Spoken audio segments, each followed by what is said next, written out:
Hey, everybody. We're live, pal. And hope you guys brought your plates and your appetites because tonight is NXT RoadBlock. We're just about to get started.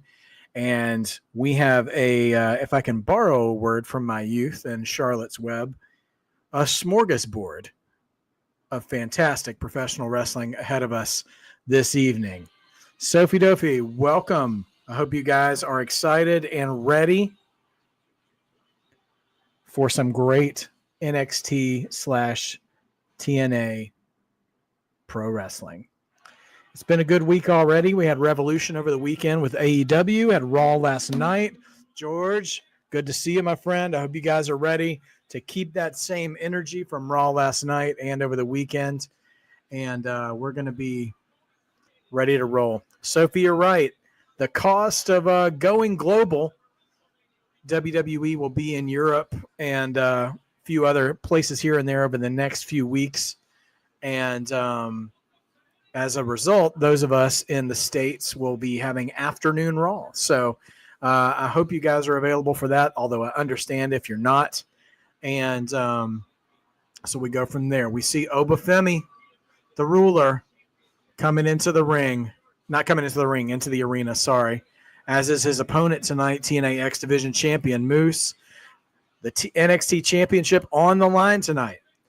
And there is Stephanie Vaquer, our women's North American champion, taking on NXT Women's Champion Julia. Title for title. So we're going to have a fun time here. So I'll be watching Raw in the afternoons when it's there. But here we go. Getting started right away. And as we do this,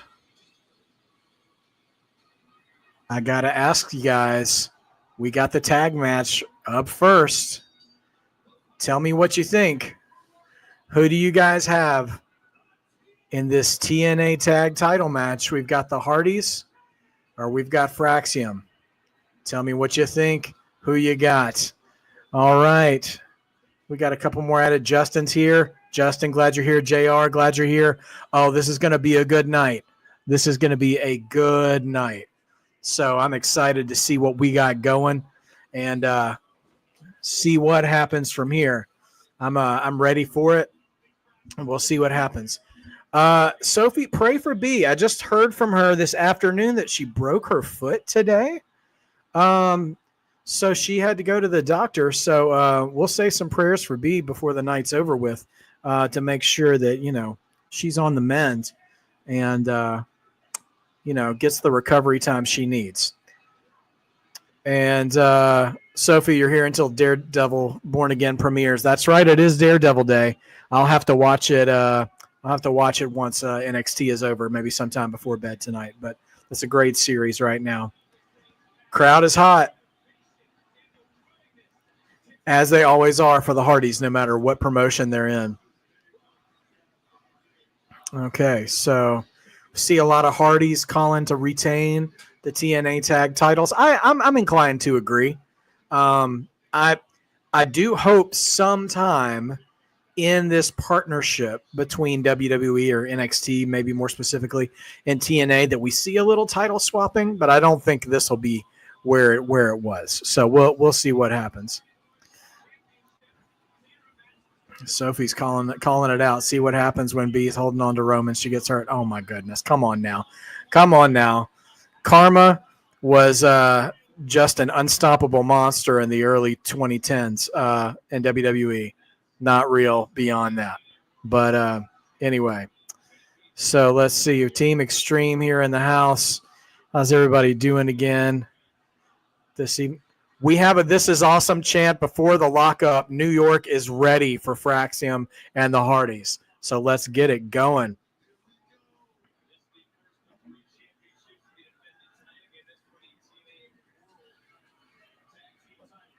Matt Hardy and Axiom to start.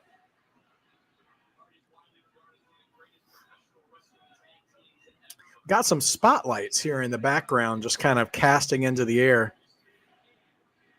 Oh, big TNA chants in the crowd. there's just a lot of love here. Yeah, Sophie, I'm hoping I don't get any Wyatt shots, any Wyatt technical difficulties. I wish they'd just put them back on TV so they'd leave us alone.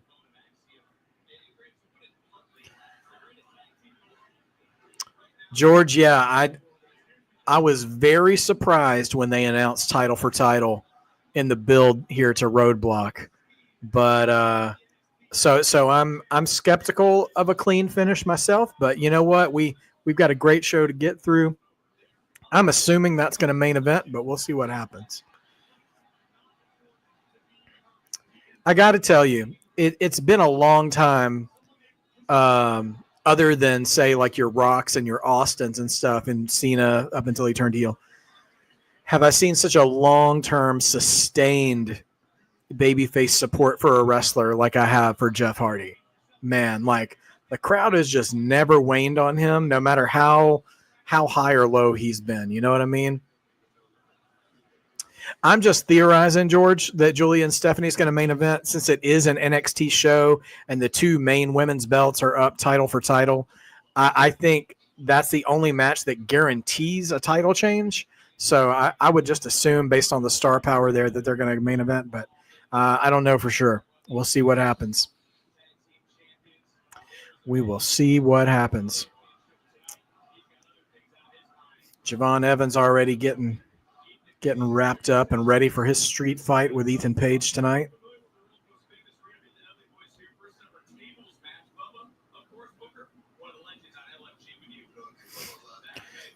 As you guys are here and we're chatting together, anybody who wants to support the channel as we are on our way to Super Chat City here soon, which means we'll have a Super Chat champion coming soon. In the meantime, anybody who wants to support the channel, feel free to do so at the links below.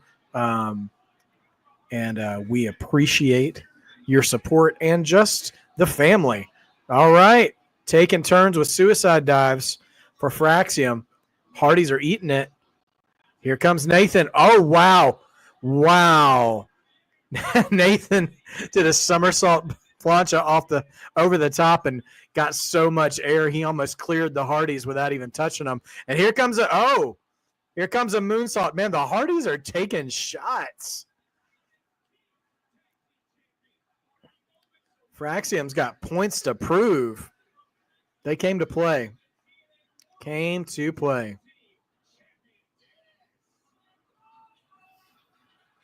Man, so we are in picture-in-picture right now. And, if you're wanting to hang with us, please like and subscribe. We're always trying to grow here at Marked by Wrestling. And we're just a part of the family here with A&B Combos and cousins with Just Alex. I'm just going to say it that way, even though I hope he's okay with me saying that.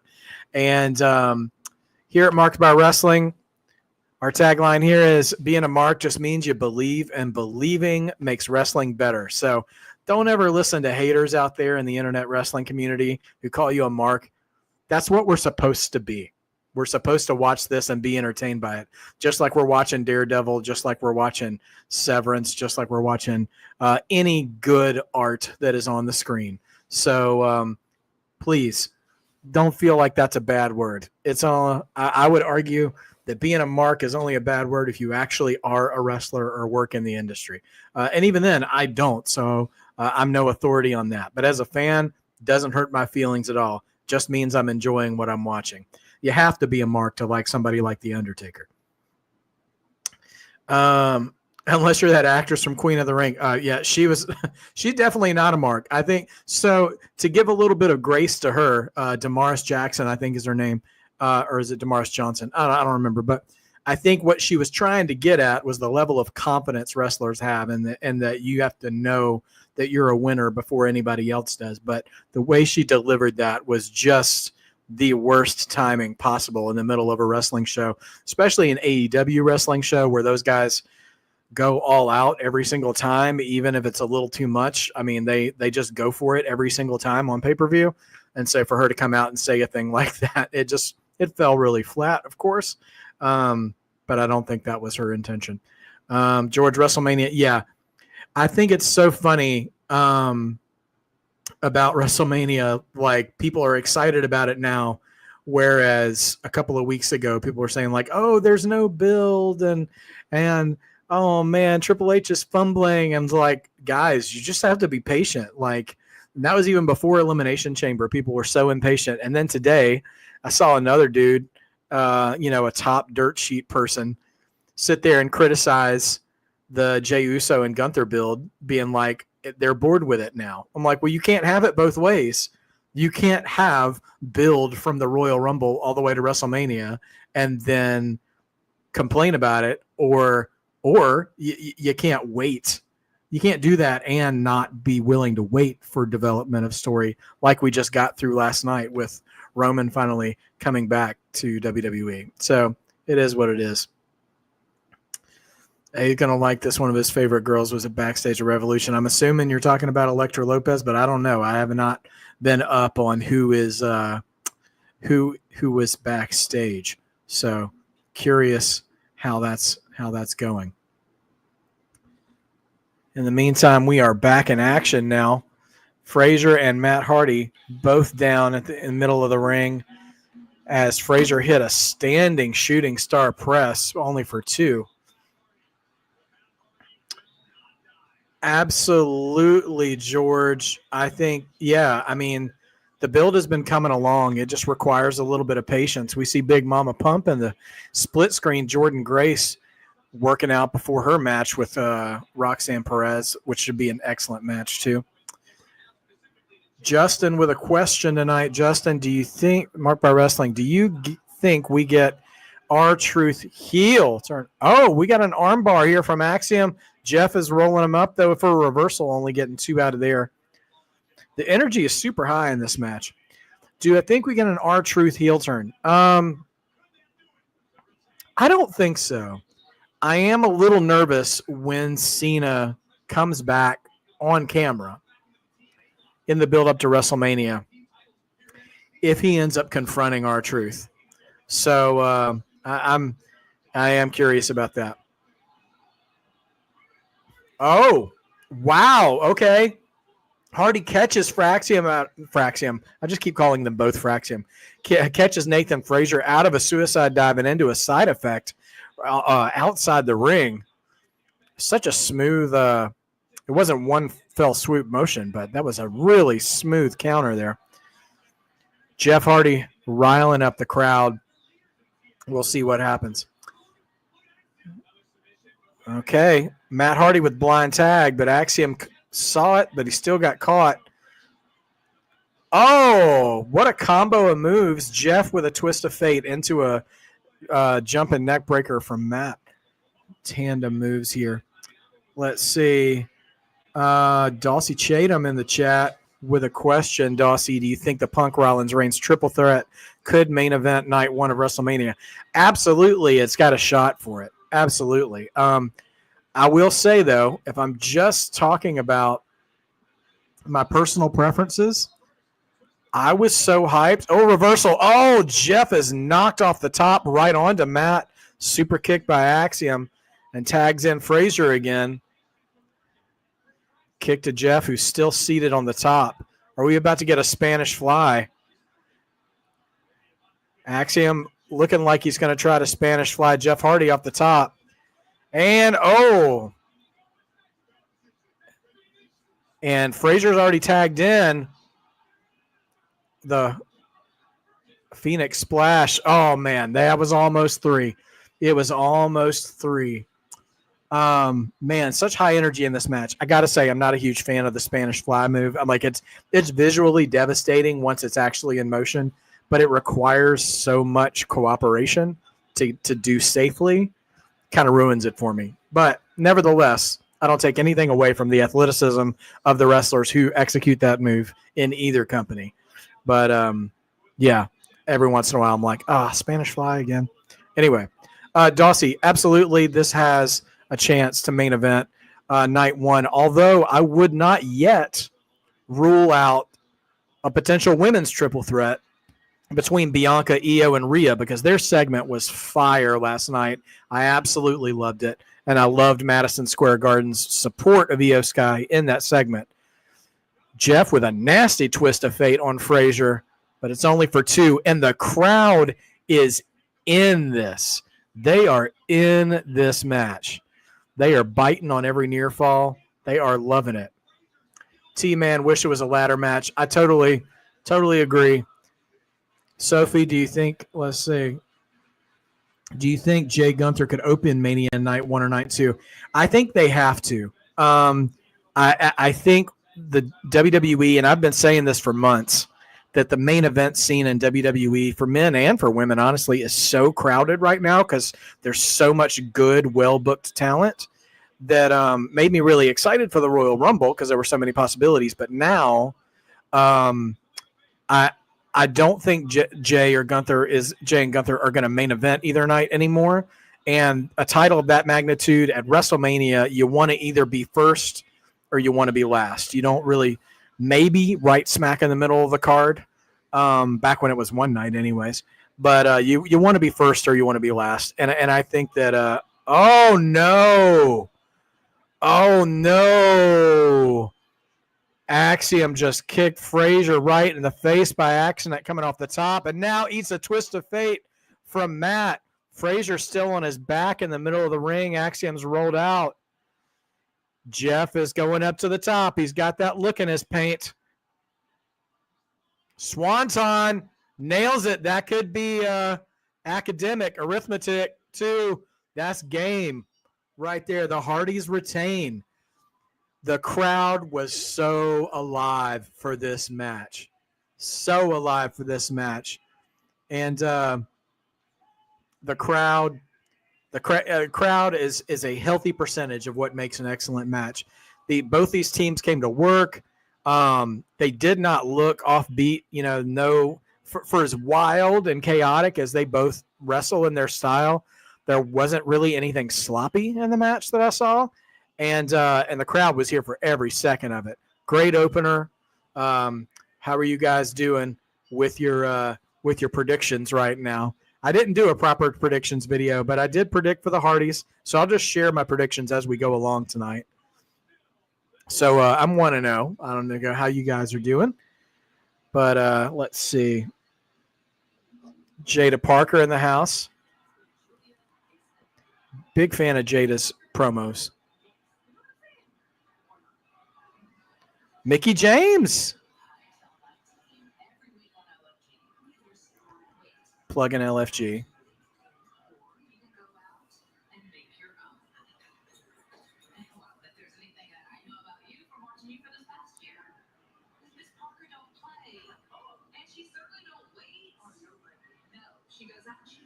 Okay. Well, Miss Parker seems to be throwing her hat in the ring for whoever's got next between Stephanie and Julia.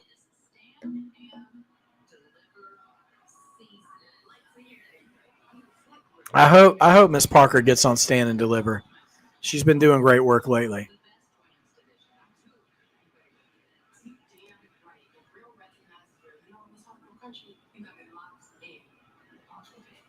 Okay, a little pep talk from Mickey James. All right. Speaking of the best women's division in wrestling, it is time.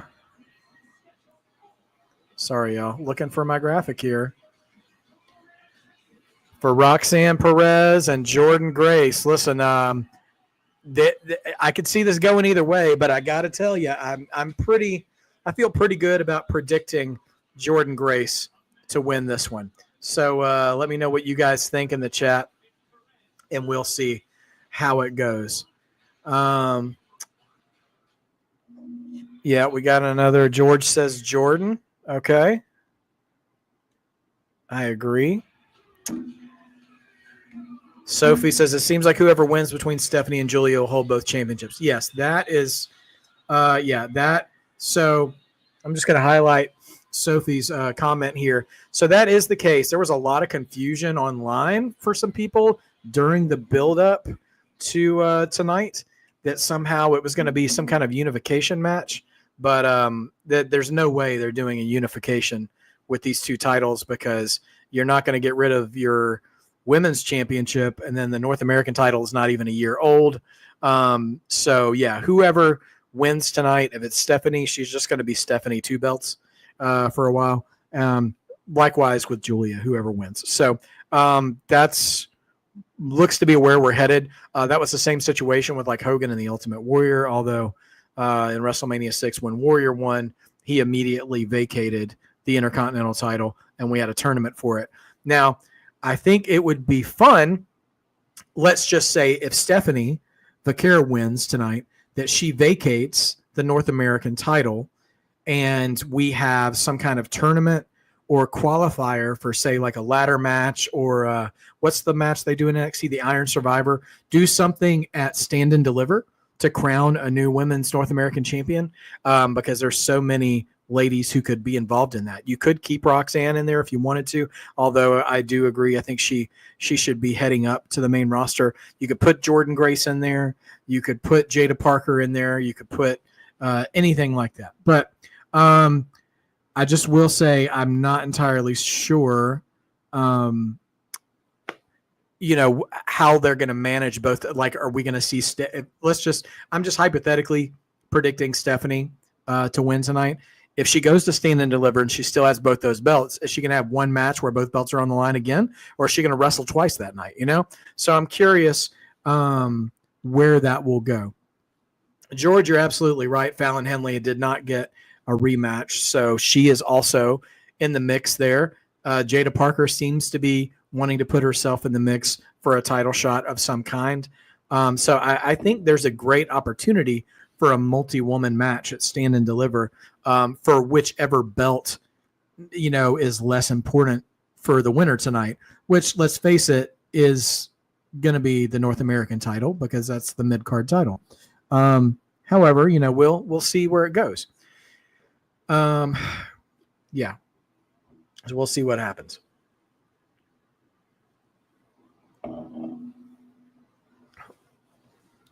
We're still on commercial break for right now, but just glad you guys are here tonight.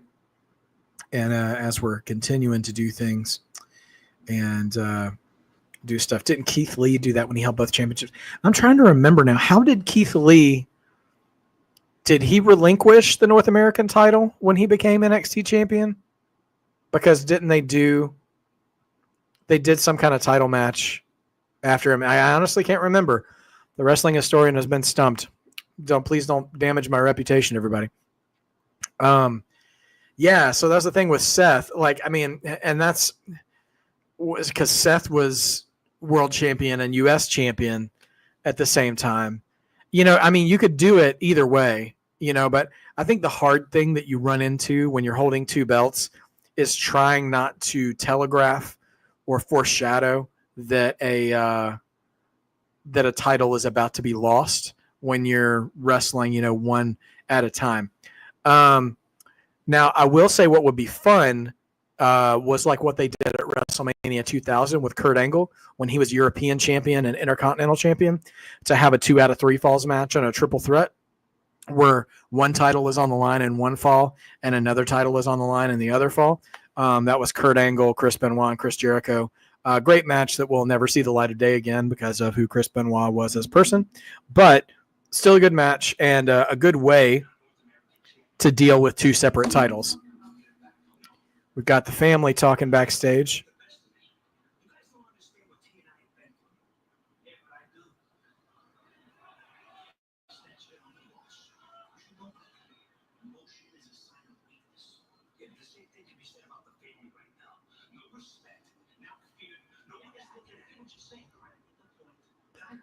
Stax is getting a little frustrated.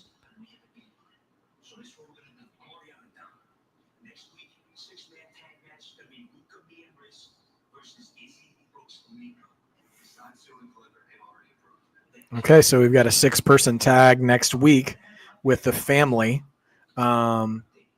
versus Sean Spears faction.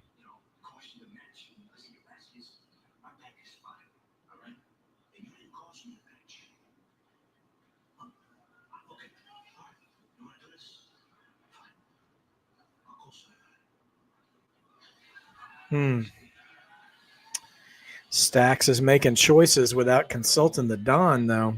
So we'll see what happens. We will see what happens as we're still waiting. By the way, speaking of Dons, sorry I missed your chat earlier, Teflon Don, but welcome to the chat. Glad you're here. Hope you are well as well. Thanks for being here as we've got NXT RoadBlock. And here comes Big Mama Pump, Jordynne Grace. And the crowd woke up for the sirens. She comes here dressed like a early 90s Taco Bell with the color scheme here. But I'm looking forward to this match. Jordynne's strength and Roxy's speed, and I think they're going to make magic together. So these DLC packs will be a lot of fun for 2K25. A lot of new interesting people. I will say I'm a little disappointed that again this year they're saving like 5 roster spots for like celebrities or athletes, and I don't want any of that. When I play 2K, I just want wrestlers in there from different eras, modern wrestlers, former wrestlers, all that stuff. Okay, Roxy's making her chase around the ring, see if she can get that advantage, but it doesn't work. All right, they're both in the ring. Here we go. Offense by Jordynne. Oh, okay. Man, Jordynne's just coming with the offense. This is like a UFC fight. Just spine buster and just mount punches. She ain't messing around.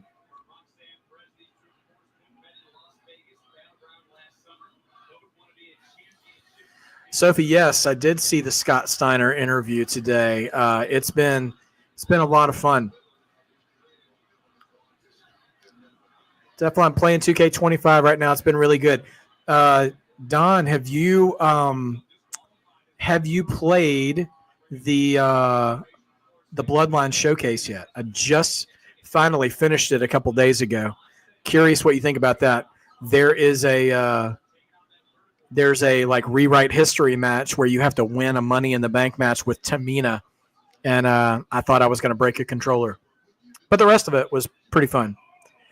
You know what? Jordynne does look like Buzz Lightyear. Justin, excellent point. Excellent point. As we now go to picture-in-picture and see Moose loosening up for tonight.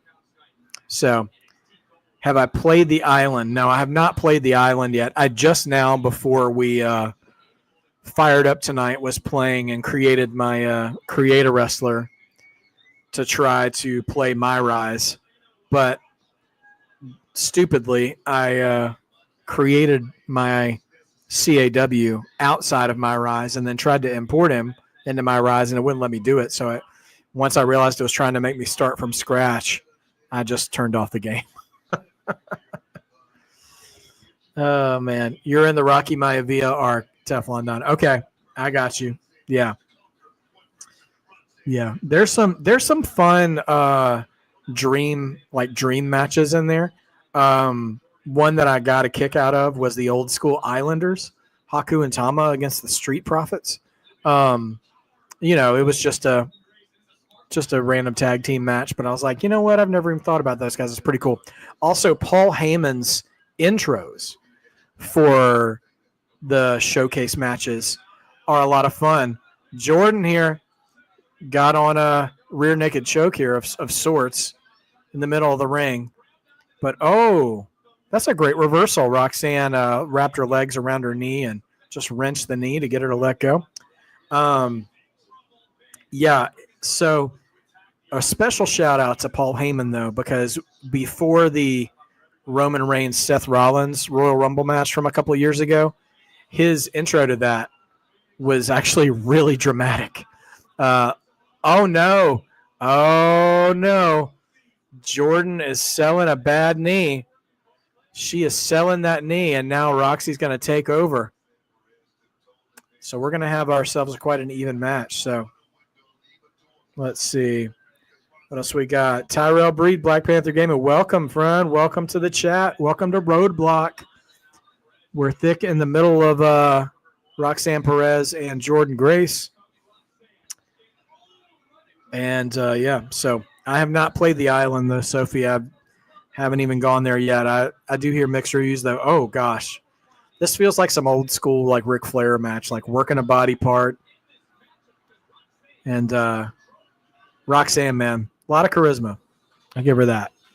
She works like a star, which is pretty great considering, she's not the physically biggest superstar they have, but man, she carries herself like she is, and I can respect that absolutely. Sophie, I haven't done my GM this year. I had a lot of fun with my GM in the past 2 years of the show of the game, 23 and 24, but I haven't done any of it this year yet. I tend to play 2K games, kind of like working your way around a plate. Like I'll do one thing and try to complete it before I go to the next thing. So that's typically how that works for me. But I hope it's as good as it was in previous years. I hope it's better, to be honest. But sometimes it's a little hard to budget your shows. But that is what it is. Teflon Don. So I play on PS5. So that's my preferred method there. Let's see. Here you hear a lot of stuff about the bloodline that you probably never heard of before. Yeah, they do go pretty deep. They go way back with some of these bloodline wrestlers. You have The Rock's grandfather, High Chief Peter Maivia, is in the game. Roman's dad, Sika, and his tag partner, Alpha the Wild Samoans, are in the game with Captain Lou Albano as their manager. I mentioned the Islanders already. So yeah, they go. You get Yokozuna, of course, from the first live stream I did of the game. So there's a lot of fun characters, superstars to choose from in that match. So, all right, Teflon, we should hook up sometime. So we'll go and see what all this is about, or meet up in the island once I can get that fired up and ready to go.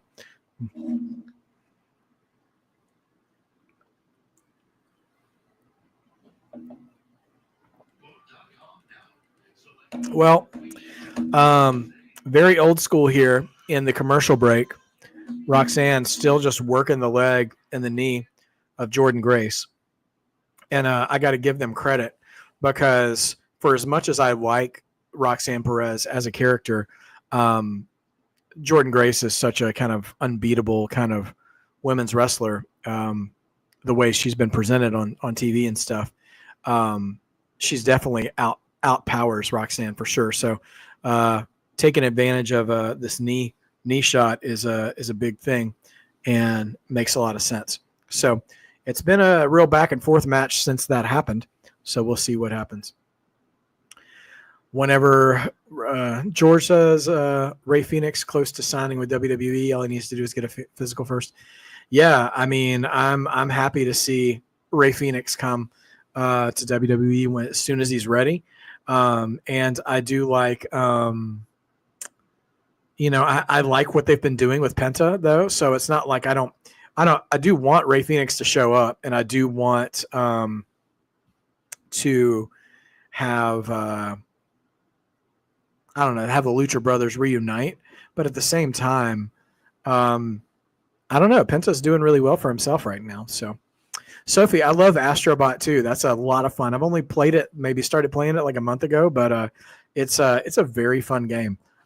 So simple and casual, and it was low stress for me anyways, but I've only had one level in that game where I actually started to stress out a little bit because my timing was off.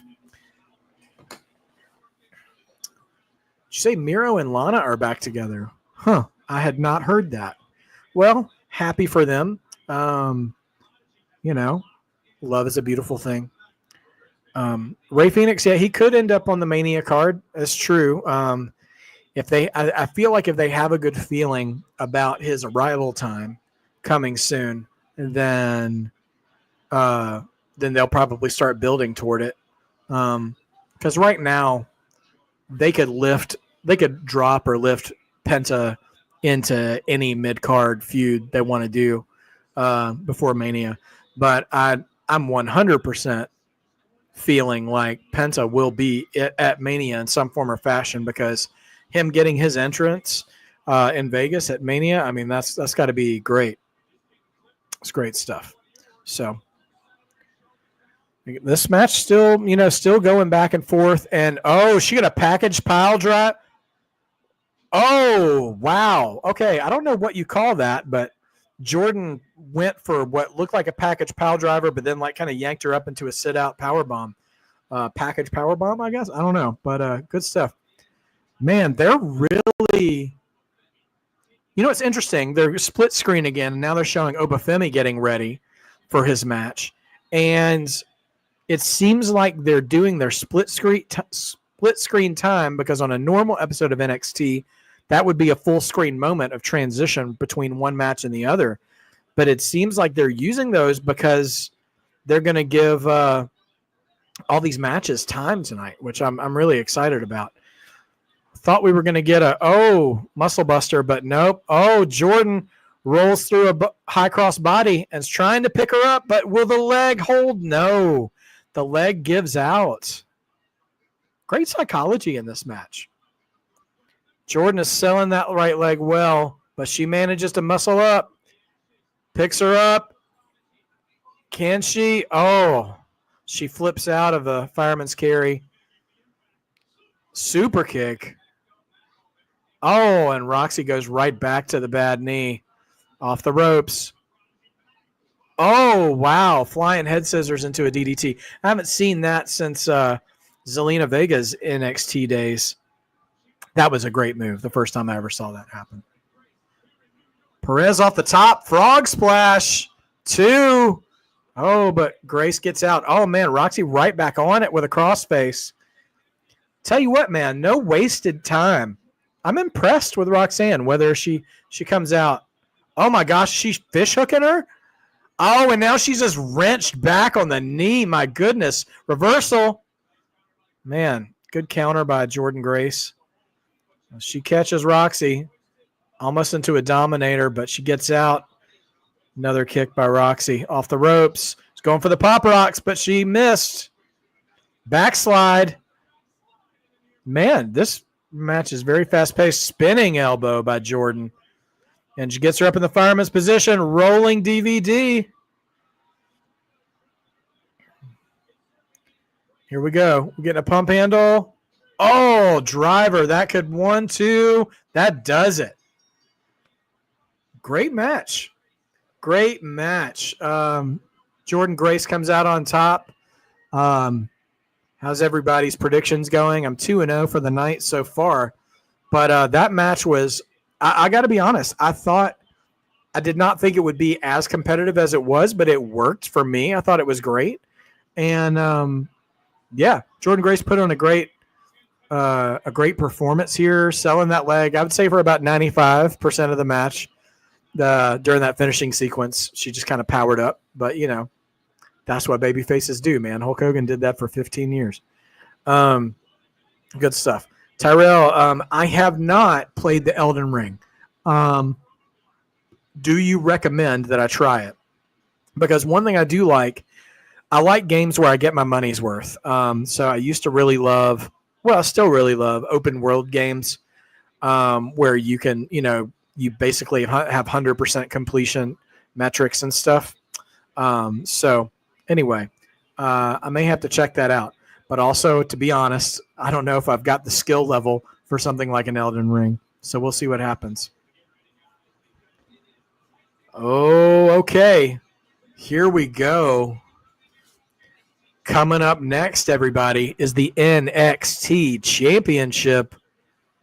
Obafemi, our ruler, our champion. Hold up. Wait a minute. Taker is staring down. Taker dressed like a member of the Judgment Day. Staring down Obafemi. Let's listen. Been watching you for a while.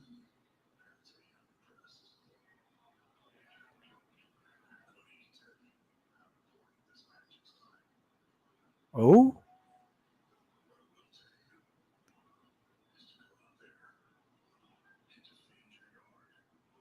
Okay. Taker with the fist bump to Obafemi, saying, "Go out there and defend your yard."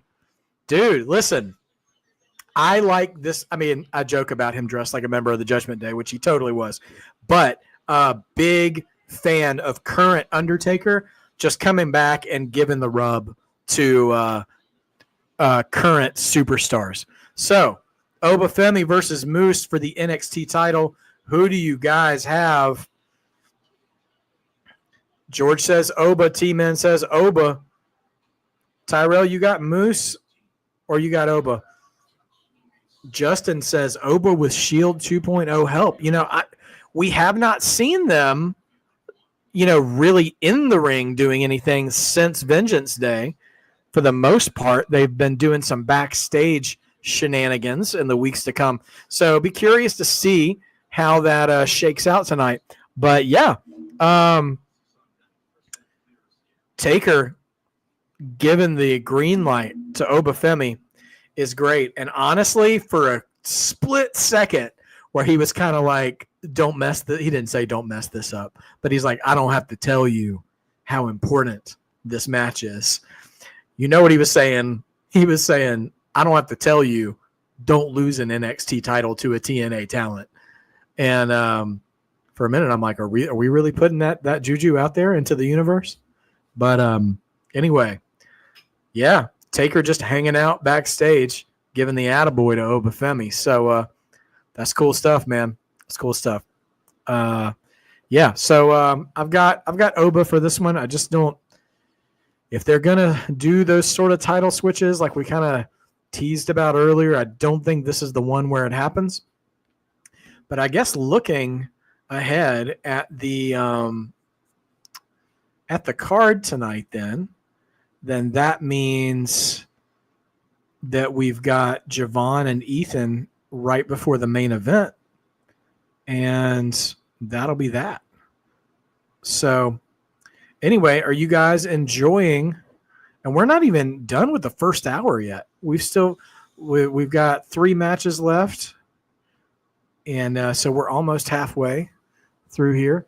But yeah, we're getting right through this card. First 2 matches have been really good. The tag match was solid, where the Hardys retained, and the crowd was in every second of it. And Jordan Grace versus Roxanne Perez, another great solid match between 2. I say up and coming competitors with the main roster in mind, because Roxanne any day now will probably be heading up to Raw or SmackDown. And Jordan Grace, although we've seen her on NXT TV in an official capacity, she just got here basically. So I'm sure a lot of exciting things between them. And George Lewis with the chat, 2 Titans between Moose and Omafemi going to be good. Absolutely. To quote our brother A, if he gets in the chat tonight, to quote him, quoting Booker T, no bread, no water, all meat. Biggie somewhere is going to be smiling during this whole match. If you know, you know. And I'm sure you guys know because you're educated people. But this is going to be quite a match once they finally just get to let her rip and take some swings at each other. I feel like Oba's going to take it, but man, what a matchup this will be. So I'm looking forward to it.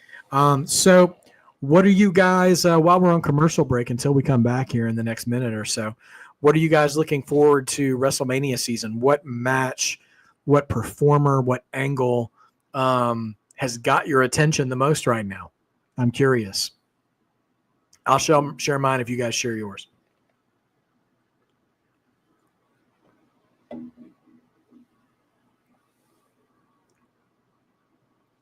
George Lewis here saying that Jordan's streets are saying Jordan's not going to be at NXT for long. I wouldn't expect her to be unless they just need her to fill a slot, because she's got pretty much everything but reps in WWE that she would be ready for the main roster. Georgia's looking forward to Jey Uso versus Gunther. All right. Hey, I am ready to see Jey Uso have a WrestleMania moment. For sure. I'm down with that. Absolutely. What else, you guys? What other WrestleMania angles, stories, matches are you guys looking forward to the most? as we approach WrestleMania, just a little over a month away.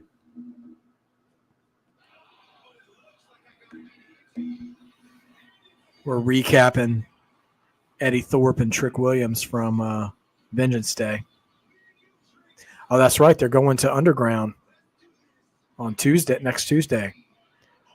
So next week, guys, we already got a 6-person tag between Spears, Sean Spears faction and the family. And then we've got Trick and Eddie Thorpe in NXT Underground.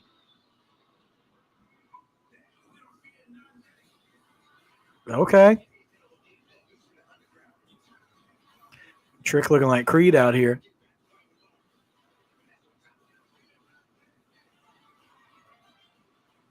Actually, Trick looked less like Creed and more like, man, now I can't remember the actor's name from Creed 3, the one that got in all that trouble.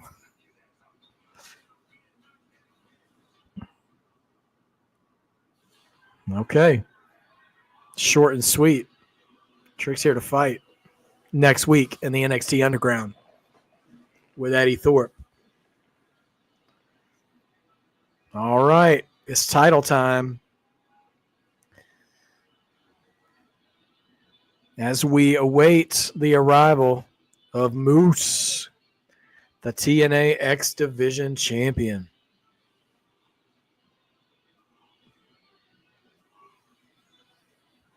Moose chants from the crowd. Man, I'm happy for Moose, though. I mean, this is I know we've kind of seen glimpses of it, but I don't know that I ever believed I would see a proper Forbidden Door like show in modern WWE between NXT and TNA, and we're getting most of that throughout this card. Although Jordan is technically an NXT person now, but Jordan and Roxy, Hardy's and Fraxium, and exclusive Travis Scott Cactus Jack apparel. Wrestling is real. Oh, really? I didn't beat you there. Hold on. Let's remove the banner here for a second to show everybody.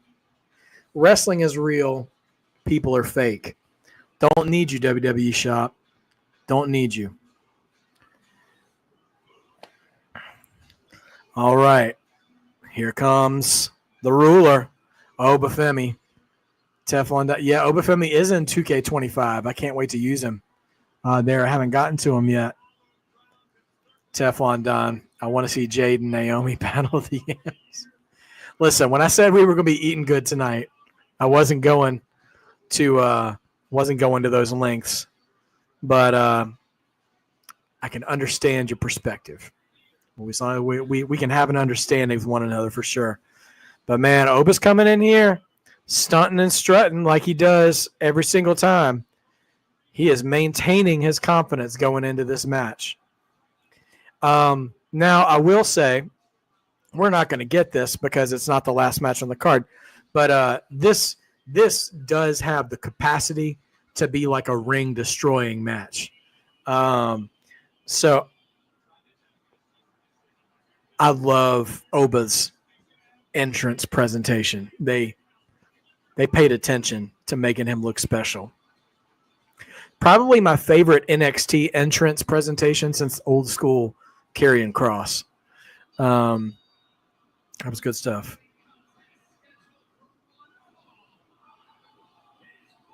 The crowd is so loud, I cannot even tell what they're chanting right now. They're almost drowning out the ring announcer, and this is not a large building. I think they're just saying Oba. 270. Representing the system.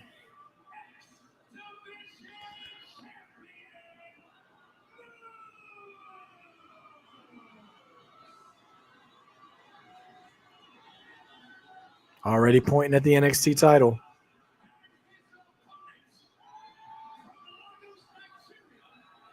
Lagos. 270 versus 310, baby. Big dudes.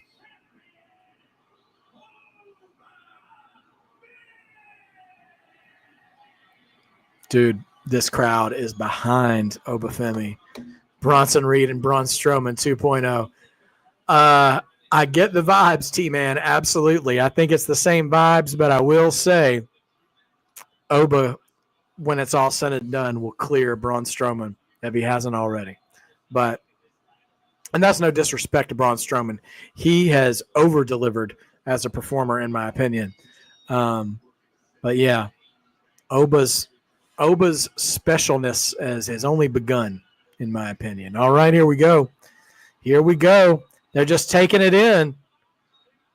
They're not quite doing the Rock Hogan thing, but they soaked it in and let the crowd show their appreciation before they lock up. All right, here comes the meat. Loud NXT chants. Interesting because they chanted TNA during the Hardys match. I guess they just chant for the promotion for whichever title's on the line.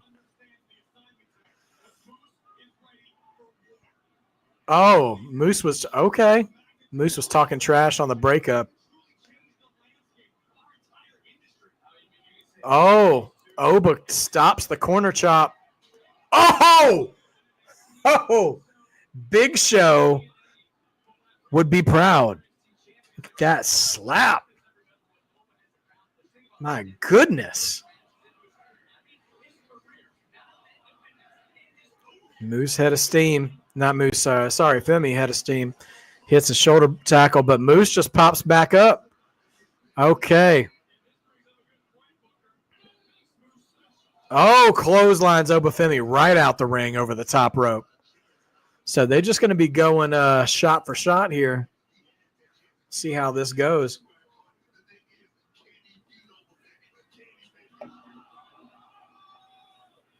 Another chop.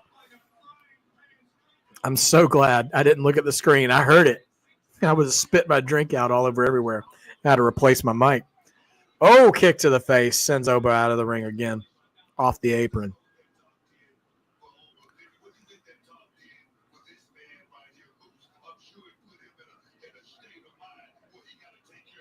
Reversal. Oh, wow. Choke slam / spine buster right onto the most dangerous part of the ring, the apron. We're dealing with a much more slow, methodical pace in this match than we have been all night, which is fine for the two big men. As Oba sends Moose back in the ring. We're in picture right now. So Oba's just going to work on Moose mounted punches here. So, yeah, I'm curious how long they will let these guys go, as we've still got a street fight and the title for title match yet to come. If you're just joining us, welcome to Marked by Wrestling, by the way, and we're happy to have you. And we are about almost halfway through NXT RoadBlock. We started off with a successful title defense by the Hardys against Fraxium in a great match, as well as followed up with another great match of Jordan Grace coming out on top against Roxanne Perez. And here we are now with Obafemi and Moose, who are just going blow for blow here. And George saying you can see some shenanigans in this match. I do think that's a possibility, because one of the roadblocks, if you will, pun intended, that you gotta think about when you have cross promotion action is, how is the person who loses gonna look, and how is it gonna reflect on their brand? And that sort of politics is always a part of the equation. So we haven't had any shenanigans tonight yet, though. Every match has had clean finishes. So we've only had 2, but still they've both been clean finishes. So we'll see where it goes from here. But yeah, you're right, George. The system is a part of Moose's backup here, so we could see them. And then that Shield Retribution 2.0, like we haven't seen much of them, and they did come after Obafemi after Vengeance Day. So we'll see what happens. Obafemi powering up, Trying to get Moose on his shoulders. Can't do it. Oh, wow. Moose with a high drop kick. Almost Randy Orton levels of elevation for such a big dude. To be 270 and hit a high drop kick like that, I mean, it's impressive. It's hard to get up that high. Only Randy Orton, Coco Beware, and a few other people had drop kicks that high. Pretty wild. Mark Jindrak also, formerly of the late stages of WCW and almost a member of Evolution, had a ridiculously high drop kick as well. Anyways, we are still picture in picture here as the CW really wants us to watch some young adult series here that appears to be some kind of murder mystery. But as Moose has a chin lock on Obafemi, I'm curious what the show is now. It kind of looks like, I don't know. It looks like what if Legally Blonde solved crimes with the sound off. Wild cards. I don't know. Anyway, that's just what I assumed from having the sound off. But we're back full screen with NXT now. The reason why everybody's here. All right, Oba. Let's see what you got.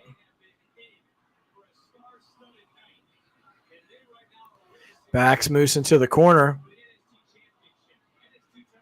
Still hasn't broken that chin lock yet, though. Backs him into the corner again. Now he's in a headlock, but Oba, okay. Lift up and launches him halfway across the ring. Great strength by Obafemi. Wakes up the crowd. And a pop-up power bomb. Moose heading for the outside, though, while Obafemi still tries to recover from that extended chin lock and headlock. Big man matches are tough to have for a long duration because eventually these dudes are just physically so big they get gassed, you know? It's just a fact of life, as LA Knight would say. But they're still going to, oh, wow.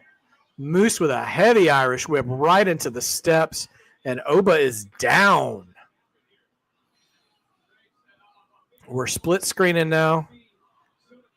Stephanie Vaquera now getting ready for her main event tonight.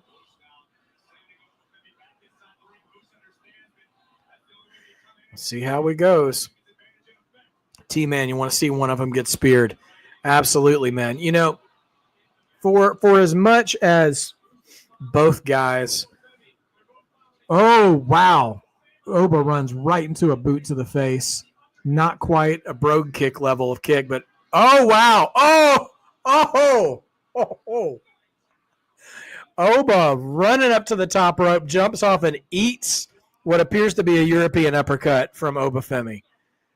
Moose just ate that uppercut. And then right into a Death Valley driver after a 2 count. Oba with another 2 count. My goodness. This is a good match. I was going to say my favorite big man match. And man, the pop on that uppercut too as Moose came off the top was just nasty. My favorite big man match was the Goldberg-Lesnar match. Not from WrestleMania 20, but like 33, the one in Orlando. Are they chanting for Cena? Okay. Well, that's not a great sign. They're chanting, "Let's go Cena, Cena sucks," during a show that Cena is most definitely not anywhere near. But whatever. It's New York for you. No, I'm just kidding. It's not New York for you. But, yeah, I love that Goldberg-Lesnar match from WrestleMania 33. It just felt like a 2K match where the guys just had 3 or 4 finishers stored and they were just spamming finishers. But Moose now has Oba mounted on the top rope. Could he be going for a superplex here? Could we have a big meat superplex? Oh, meatplex stands him back up for another. Oh, but Oba reverses. Wow, where did Oba find the fortitude to reverse that suplex? Man, these guys are bringing it. It is not, a luchador level speed match by any stretch of the imagination, but these guys are hitting hard and they are going for it. You got to respect that. And New York respects it. We're getting This Is Awesome chants for Oba and Moose. They're making their way up to their feet, both of them, trading punches. Make sure you hit square in time. Oh, Moose didn't hit square in time. Here comes Oba. Some forearms.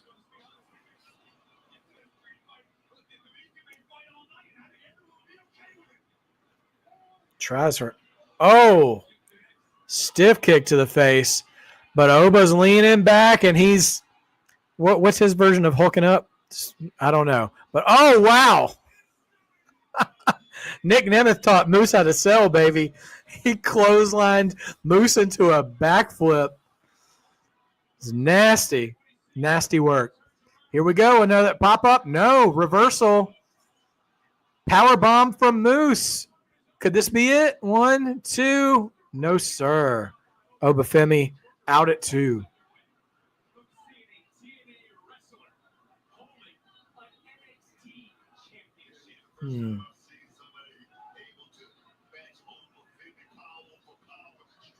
Commentary putting over Moose.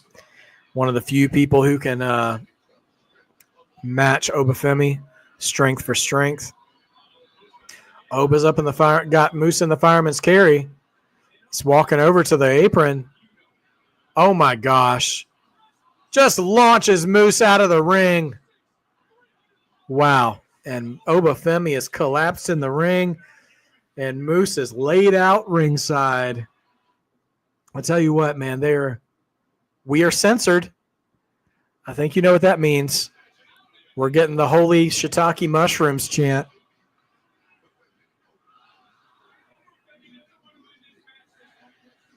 The count is on.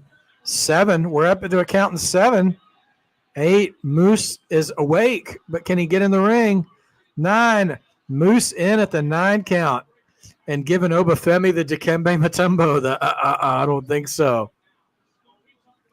All right. The Big E special here tonight. Double goozle here. Just throwing bombs now. Clothesline, both men go out. Irish whip reversal. Oh, Obafemi eats the post. Oh! Rock bottom into the announce table. The announce table is done. Obafemi exploded that table. Goodness gracious. And, yep, the censors are back. We are on broadcast television, after all.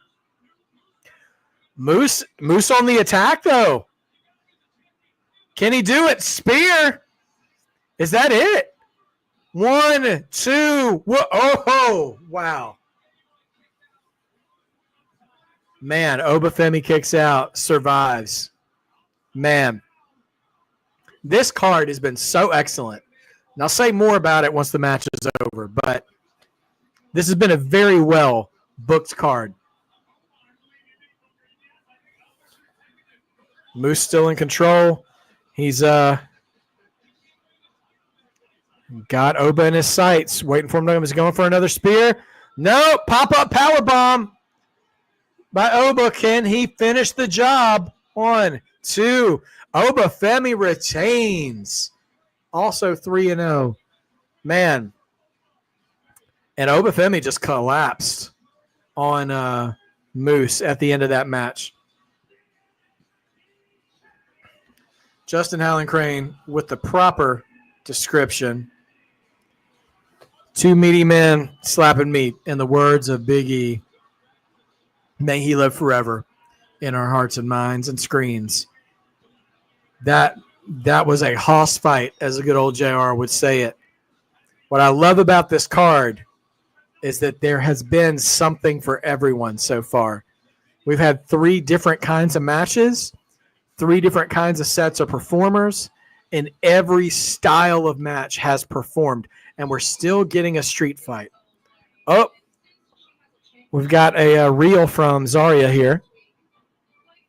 Sol Ruka versus Chelsea next week. I'm here for that.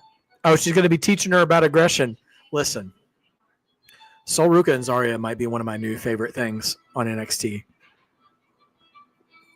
The odd couple sort of thing they've got going on, the team hell no kind of thing they have going on, except they're not at odds with each other. They're just keep introducing each other into each other's worlds. Like Sol Ruka's like, hey, come skateboarding with me and I'll get you ice cream. And Zarya's like, let's go to a rage room. Yes, the women's U.S. title will be on the line next week. Next week's got itself to be another, NXT PLE worthy card. We have got the U.S. Championship on the line, Chelsea Green and Sol Ruka. We've got NXT Underground with Trick Williams and Eddie Thorpe. We've got a 6-person tag. It's going to be quite a thing. Oh, and they got the Zubaz pants on too. They are so freaking 80s, and I love it. Axe throwing.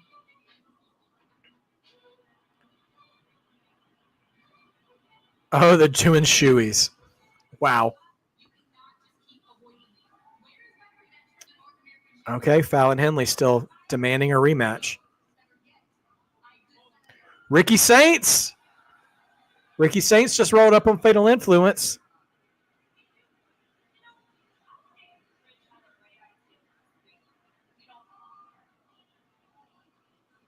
Chasey saying Ricky don't belong here.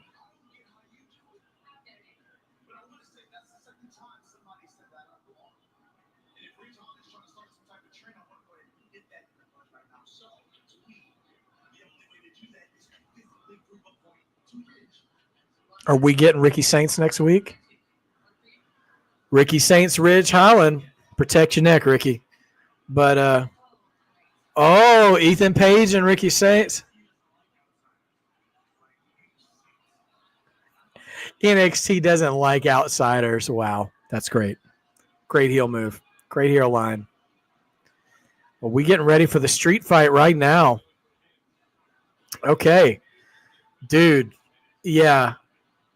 Man, I mean, we're not even done. We still have 2 matches left tonight, and I'm loving this about NXT, is that they are already setting up the table for next week already, and we're not even done. We're just over halfway done tonight.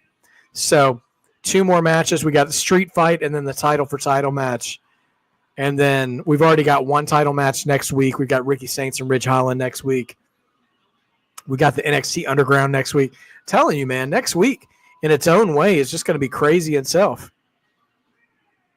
Is he wearing knee pads over his pants? Ethan Page is great. He's a great heel. He really found his groove. I didn't pay any attention to him in AEW. I guess the argument can be made that AEW didn't pay a lot of attention to him either, but nevertheless, he's really found his groove here as a heel in NXT. He reminds me in a good way of Bobby Roode when Bobby Roode was NXT champion. And I think, I think he's in a good spot right now. So we'll see what's going on. T-Man, speaking the truth, my friend. That road to our Super Bowl type of momentum right now is starting to pick up. Absolutely, man. I mean, I don't even know with the quality of show RoadBlock has been, what are they going to do for Stand and Deliver? Because that's their WrestleMania, So if we're just now starting to turn up the heat after this Thanksgiving dinner of a show, it's going to be wild.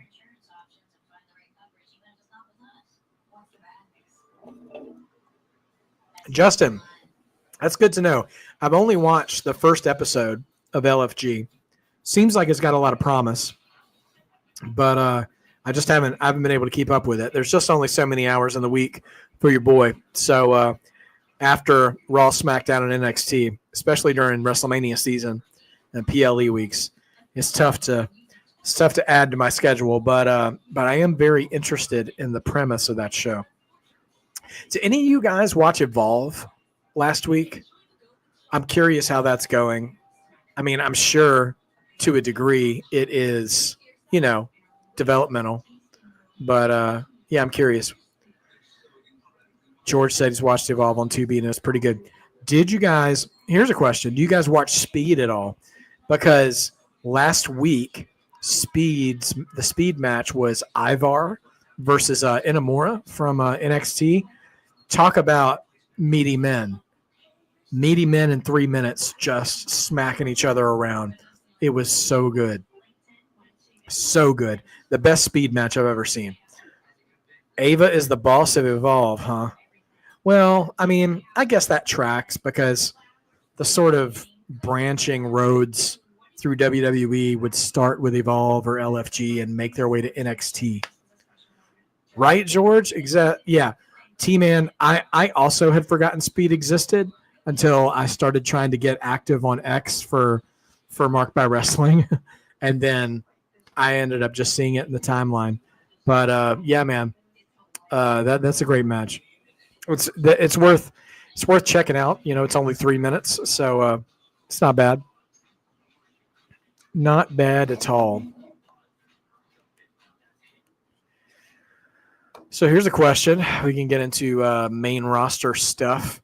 What do you guys think of CM Punk's favor from Paul Heyman at this point? What do you think? What do you think it is as we're getting closer to Mania and we saw Heyman consoling and checking out CM Punk after the cage match last night, and Roman did not like it. He was not feeling that at all. I am curious what this favor is. And, I got to wonder, like, if I'm Punk and I have a favor that I want to cash in, something that I want is to be in the main event of WrestleMania, but I don't know how having it from Heyman accomplishes that. So I'm curious. I'm curious where it goes from here. George thinking Paul Heyman might turn on Roman Reigns. I mean, that's a possibility, dude. It is a possibility. I would assume that would open up more sympathy for Roman, but we'll see how it goes.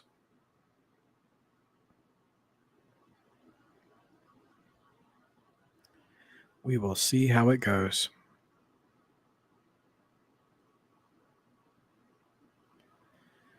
Oh, man, oh, man. All right, we're back with a 2K version of Ethan Page.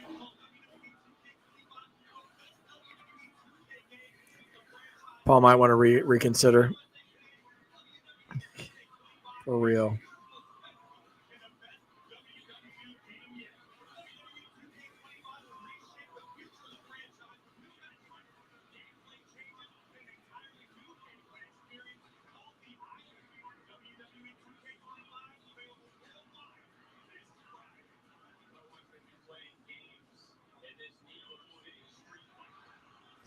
Okay, here comes Javon.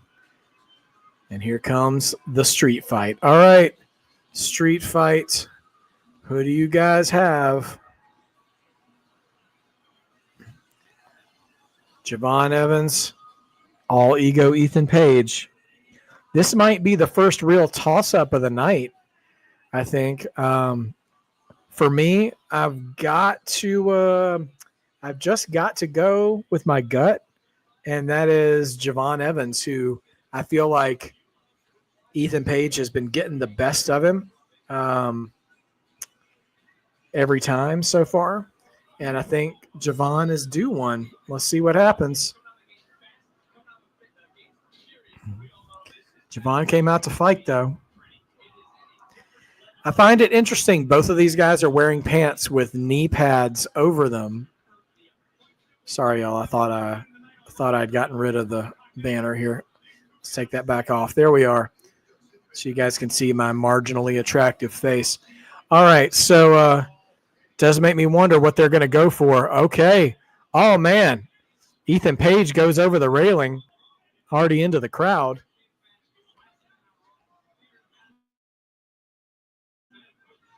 So, all right. George says Javon Evans. Justin says all ego Ethan Page. Javon ready to fight, though. It looks like he's already got blood on his pants, but I'm sure that's from something else. Julia already getting hyped up in the back, getting loose for the title match in our main event of the evening. Javon's fired up, man. He's trying to keep the crowd in it. You got to wonder with a card like this, though, if the crowd, okay, chairs are out. Oh, and misses. You know what? Tell me if I'm lying. Does Ethan Page not look like, oh, slams Javon right into the stairs? Does Ethan Page not look like Braun Strowman's little brother right now? With the black tank and the brown pants. Tell me I'm lying. He don't look like Braun Strowman's little brother. T-Man, your friend's cousin knows Javon. Oh, that's so wild, dude. That's awesome. I found out just last week that a childhood classmate of mine is actually a referee in WWE now. I haven't spoken to him in decades, so I don't even know if he'd even remember me at all, but that blew my mind to do that. Oh, now the chair shots are coming. Javon ain't loving that, and I don't blame him. We got 3 chairs in the ring already. Oh, he's wedging that chair in the turnbuckle. Oh, okay. Javon with a chair shot of his own. Cracked him right in the back. Another one. Getting ready to swing. Another one.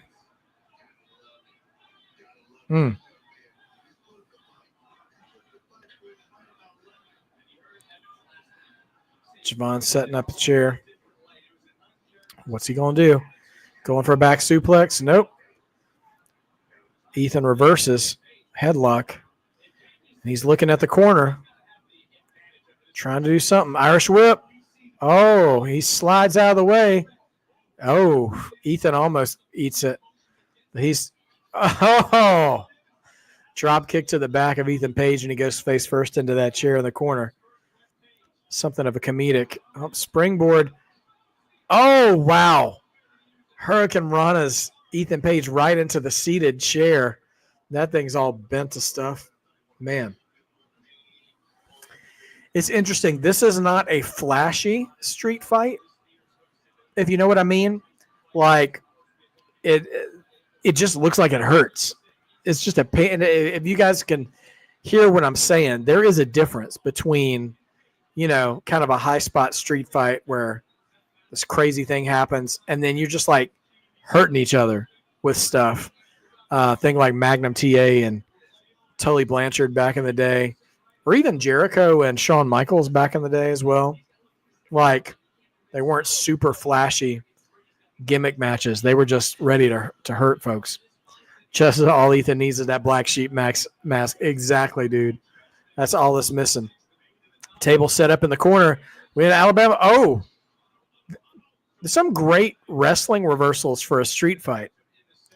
Every time you think Superman punch by Javon, you're going to have to pay a trademark infringement on that, buddy. Nope. Kick, reverse, super kick by Javon. Ethan on the spaghetti legs. Oh, man. Double kick to the head. Now they both got chairs. Oh, man. That's got to sting the hands. Double chair shot. Suplex. Oh, like an abbreviated blue thunder bomb onto the chair.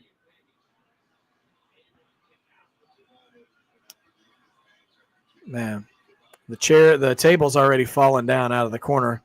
It hasn't broken yet, but you'll have to reset that up. I don't envy Javon and Ethan for this spot on the card because I wouldn't say the crowd is tired, but they've pretty much witnessed 3 bangers so far. And even the last match was a slower paced banger. So, like, they're really going to have to do something here to, okay, 2 chairs standing up. Javon is standing on them, 1 foot on each, and in a pile driving position. Is he about to pile drive across those 2 chairs? Page reverses. Fireman's carry head first into the turnbuckle. Now sets him on top. Now what we got? Oh! Ow. I wouldn't call it an arm drag, but Ethan Page just yanks Javon. Oh! Power slam through the table. 1-2. That could have done it. Javon has taken 2 massive shots in a very short amount of time. He pulled Javon Evans off the top rope onto those 2 chairs that were set up next to each other, stood up to where it bends the seats of the chairs, and then picked him right up and power slammed him into the table in the corner and still couldn't put him away. Just a rough night for Javon Evans as they go to commercial break. So how are you guys liking RoadBlock so far? Is it meeting your expectations so far? You guys enjoying the show? We still have a main event yet to come, and this street fight is amping up here as they go to commercial break. Let me know what you guys think of the show so far. I'm enjoying it, man. It's been a great show, super well booked. Those first 3 matches were excellent, and this one is right on par as well. So this could be looking like a 5 for 5 show tonight for sure. We'll see how it's going. George says RoadBlock is on fire. Justin saying it is awesome so far. I agree with you both. It's been an excellent program thus far tonight. So we'll hope they continue they continue things as we go along. So we'll see what happens. Oh my. And also just keep A and B in your prayers as B is broke her foot today, so they're in the ER just getting treatment, and just pray that they recover well, and have a quick recovery so that they're not having to deal with all the hassle and frustration of what it comes up with. So T-Man said the ladies have to bring their A game. Also, is Jada Parker supposed to be watching their match? I mean, Jada and Fallon both have expressed their interest in the women's titles. So they are certainly seeming to, set the scene for what's to come after tonight. So, and then, you had Jordan Grace, who beat Roxanne Perez tonight too. So you already have theoretically 3 viable contenders just waiting in the wings. And this is excellent wrestling booking here. Like you are delivering on the matches you have, and you're already building up logical challengers to come next. So it's I think it's a great setup here, and they definitely are. I don't know what Stand and Deliver is going to look like, but I know they're putting themselves in a pretty excellent position to just deliver. And we're already going to see that next, no pun intended, and then we're going to see that next week with NXT, with the Underground match, with the U.S. title match.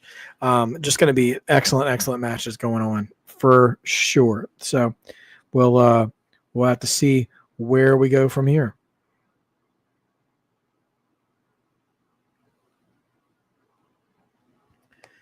All right.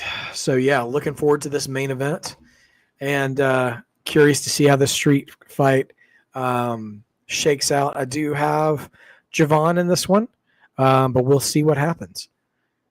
I just, I feel like Javon has been getting the short end of the stick with Ethan Page as we're back now.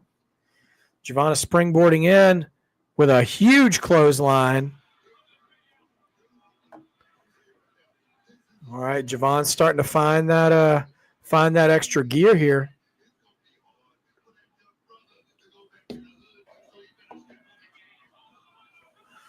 Oh, it looked like he was trying to spring back over the ropes like for a cutter or something, but Ethan Page caught him. Oh, caught him with a shot to the jaw, and now with a launching Razor's Edge. But that's only 2. Ethan Page getting frustrated. He does not want this match to continue. He wants to be done with it for sure. Yeah. Man. Taking those shots to the jaw of Javon Evans. Now he's picking him up by the jaw, talking that trash. Oh, what a smack. Javon said, what did the five fingers say to the face? And he is fired up. Okay, they're just throwing hands right now. Okay, this is more street than fight right now. They are just going for it. Man, that looked like a stiff one. Javon is throwing hard on Ethan Page. He says, stop playing with my jaw. And it's a street fight. Nice to see we already have a new announce table. The announce table is back up as if nothing ever happened. Look out. Oh, wow. What acrobatics. A Trouble in Paradise-ish kick from Javon Evans into the chair into Ethan's face. Man, he can move. He can move in that ring, Javon Evans can. Here he comes, head of steam. Oh, wow. Wow. Diving cutter off the top, over the top rope, into the table at ringside. The precision necessary to get that. All the announcers are on their feet. Wow. Listen, Javon Evans has got this, man. He has got something. Randy Orton definitely saw something in him when he visited NXT when they first came to CW. All right, the boys are getting the This Is Awesome chant. Every match tonight has gotten it. Boy, Ethan looks glazed over. Oh, my gosh. Don't do it. Don't do it. Javon's about to go outside again. Oh, my gosh. Wow. Javon Evans dives out, clears the top rope, and clears Ethan Page right across the announce table. The table does not break. Rickerty, welcome, my friend. My goodness. Welcome to the chat, Rickerty, just in time. Man, this match has been tough, man. It has been just as much street as it has fight. Spinning corkscrew splash. Only a 2 count from Javon Evans. Man, I want to see. I know we like to hate on speed, okay? And that's okay. But I want to see Javon Evans in a speed match. I want to see him in the 3-minute special against somebody. All right. Javon got that look on his face like he's ready to end this. He's got the chair. Oh, is he going to do unto others as he's had done unto him? He's got Ethan in the Pillmanized neck position. Oh, gosh. What's he going to do? Oh, man, he misses. Oh! Page just throws the chair in Evans' face. And he misses. Cutter! RKO right on the chair. Oh, and he's going to Pillmanize him again. What are you going to do, Javon? What are you going to do? Bounce, springboard. Oh, no. What? Springboard cutter with a Pillmanized neck. We are done. Whew.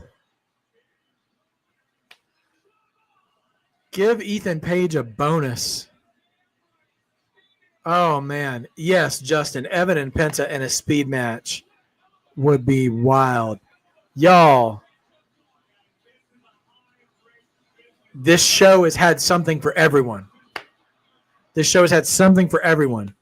Hardy's and Fraxium. High octane. Also nostalgic. And then Obafemi and Moose. Hoss fight. Big power moves. Great ring psychology match between Jordan Grace and Roxanne Perez. And then this brutal street fight. No blood. No glass. Uh-oh. Lights are out. All right. This faction, which I still don't think has a name, they're here. Are they coming for Javon?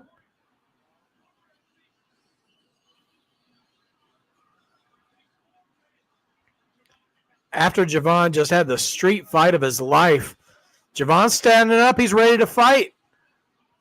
He's trying to fight him, but he had numbers game. That dang numbers game. He's just getting swarmed. Oh, are they about to springboard power bomb? Much like the Shield triple power bomb, they springboarded him into the air, launching that power bomb. Life just got a little harder for Javon. He just said, "Oh man, here we go again." Out of the frying pan and into the fire. Goodness gracious. Well, I guess we know what's next for Javon. He's got 4 matches lined up if he wants it. But man, oh man. Great street fight, and we didn't even get a chance to breathe. Did not even get a chance to breathe that in until we're off to the next thing for Javon Evans. So we'll see what the future holds for Ethan Page as well. But so far, 4-0 for me. I didn't know who was going to win that last match. So we, before we come back from commercial, we do have one more match this evening. It is our main event. It is the 2 most talented ladies in NXT, Julia and Stephanie Vaquer, champion versus champion, title versus title. Let me know who you got. I am leaning Stephanie in this one. It's just what I think is going to happen. So let me know who you've got in the main event. But man, I said it before. I'll say it again.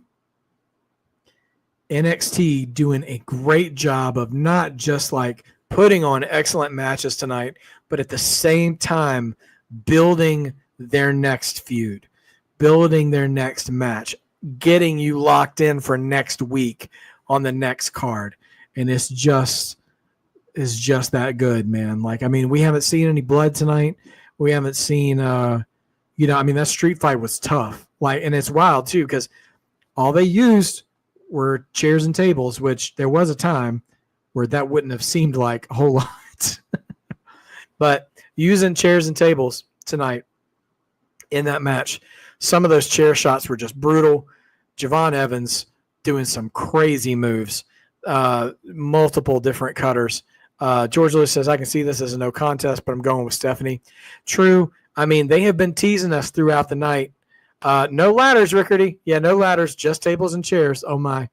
But I will say they have been planting seeds throughout the night with Jada Parker, with Fatal Influence, particularly Fallon Henley, and even Jordan Grace's victory tonight, that they're already stacking up contenders for title holders in the women's division. So I don't know if we'll see that as early as tonight, but NXT does a great job of advertising what's next to get you locked in and hooked in and coming back next week. So if you're new to the chat right now, they've already announced a few matches for next week. Next week, Chelsea Green is back defending the U.S. title against Sol Ruca. And then we've also got, although Chelsea Green now has recruited Alba Fire as another secret Hervis member, excuse me. We'll have an NXT Underground match with Trick Williams and Eddie Thorpe. We'll also have a 6-person tag between the family and Sean Spears faction, which I'm still getting back into NXT. I still don't know what his group is called, but 3 of his faction members plus 2 of his members plus Izzy Dame against the family minus Tony D'Angelo. So it's interesting here. Brooks Jensen here with a promo.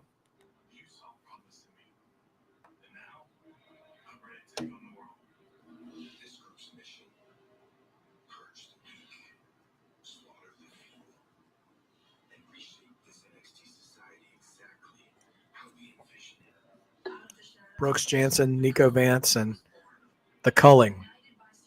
It's like they knew I needed to hear it. We get the Culling versus the Family next week. Fronted by the new North American champion, Shawn Spears.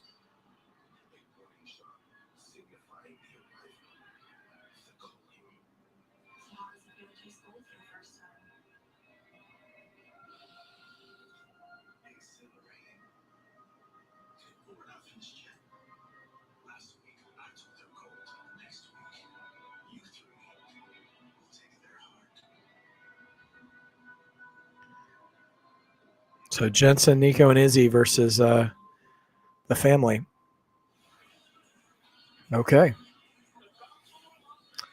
Yeah, Izzy Dame. I'm still trying to get used to her. To be honest, I haven't even seen much of her in the ring. Period. And when you haven't had that much exposure in the NXT women's division, it's hard to climb up that ladder because there's a whole lot of talent in the NXT women's division. So, yeah, the Hall of Fame going back to a theater, no longer going to be held inside the ring after SmackDown, which actually I'm kind of excited about. I like them bringing a little prestige and dignity back to the Hall of Fame. It's a great time. Eddie Thorpe is in the house to tons of boos. Loud boos. I have a feeling this is a real trick crowd, though. There are some. This crowd is loudly anti-Eddie Thorpe. And they're not even chanting. They're just booing him. It's wild. I love it.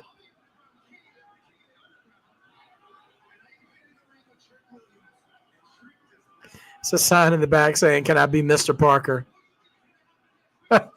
Also, one deep in the back. Have you ever heard of fans of Obafemi calling themselves Obafeminists? Love that. And they're calling for whoop that trick. Is that Trick's coming in from behind? Oh, smack him in the back. Trick's here to fight. Trick running through here shirtless. Shirtless and leather pants. Got to show off. Got to show off the abs. If I had them, I would too. I can't say that I blame him. But now they're coming back to, they're giving a preview. Okay. Takedown. And Trick raining bombs. Clothesline over the top. Man. Trick is on a warpath, dude. Yes, T-Man. I didn't even see your comment until I said it out loud. Trick has been on one lately. Listen, y'all. If you go back and watch that match he had last week, if you can call it a match, he's straight up just flash finished. He glass Joe'd that dude last week. There's an old Punch-Out reference, but he just destroyed that man. It was beautiful. Oh, yeah, Ricky Saints and Ridge Holland next week as well. Ridge, you better behave yourself, dude. We just got Ricky. And then, Women's United States Championship. I'm looking forward to that match. I'm looking forward to Chelsea Green and Sol Ruka. But I don't have any illusions that Sol Ruka is going to win. But sometimes that doesn't matter. Oh, Chelsea Green's tweeting, appalled with scheduling a U.S. Championship without my approval. I vote to overturn this decision of yours truly on the grounds that I don't want to do it. Please note my secret service will be readily available, so I wish Sol the best. Good. Oh, needs Piper. Okay. Look at this gear, Julia. Dang. And Vicaire. Boy, these ladies are geared up. They're dressed like it's WrestleMania time for them. Respect. I'm very much looking forward to this match. So we're going to throw up the graphic one more time. Ladies and gentlemen, who do you have? It is main event time once we come back from the commercial break. We've got NXT Women's Champion Julia versus NXT Women's North American Champion Stephanie Vicaire. Title for title. Champion versus champion. Who do you got? And I'll even leave room for no contest if you guys are so inclined. Not that I make the rules here, but let's hear what you got to say. All right. Rickard, either really for Halloween. Georgia, Chelsea Green don't run nothing. Come on, man. She runs the mid card of SmackDown. I'm telling you, Matt. Listen, I am just so thoroughly entertained by Chelsea Green. I think she's magnificent. I'm so happy for her that she's had a healthy run this time. She is a great mix because if you see like stuff she's done in Lucha Underground and stuff she's done in the Indies, you know she can go in the ring. And she has also just had great, and she's a great entertainment too. Like she's got it all. So I know she's a heel and stuff, and I know she can be a little obnoxious, which is kind of the point of her character and stuff. But she does everything so well. I just can't help but respect her, you know, being what it is. Justin Hellencrane says the beautiful madness. Julia, you've got Julia. Nick Aldis had to approve it. He's a SmackDown GM. I know. And I love Chelsea's little back and forths with general managers and all that good stuff. So it's been fantastic. Just a warning to everyone before we get back to the show. I've just learned that my children are home. So from a day out. So if you hear my dog greeting them excitedly and loudly, that's what's going on. But it's all good. Rickard, you're absolutely right, man. Said it. She has the entertainment factor. She absolutely does. She's a complete package, and I think that Chelsea, you know, eventually once the dust settles, hey everybody, once the dust settles, that she'll have a good shot at a world title one of these days. So you guys come on through. It's all good. But so we'll see what happens from all that.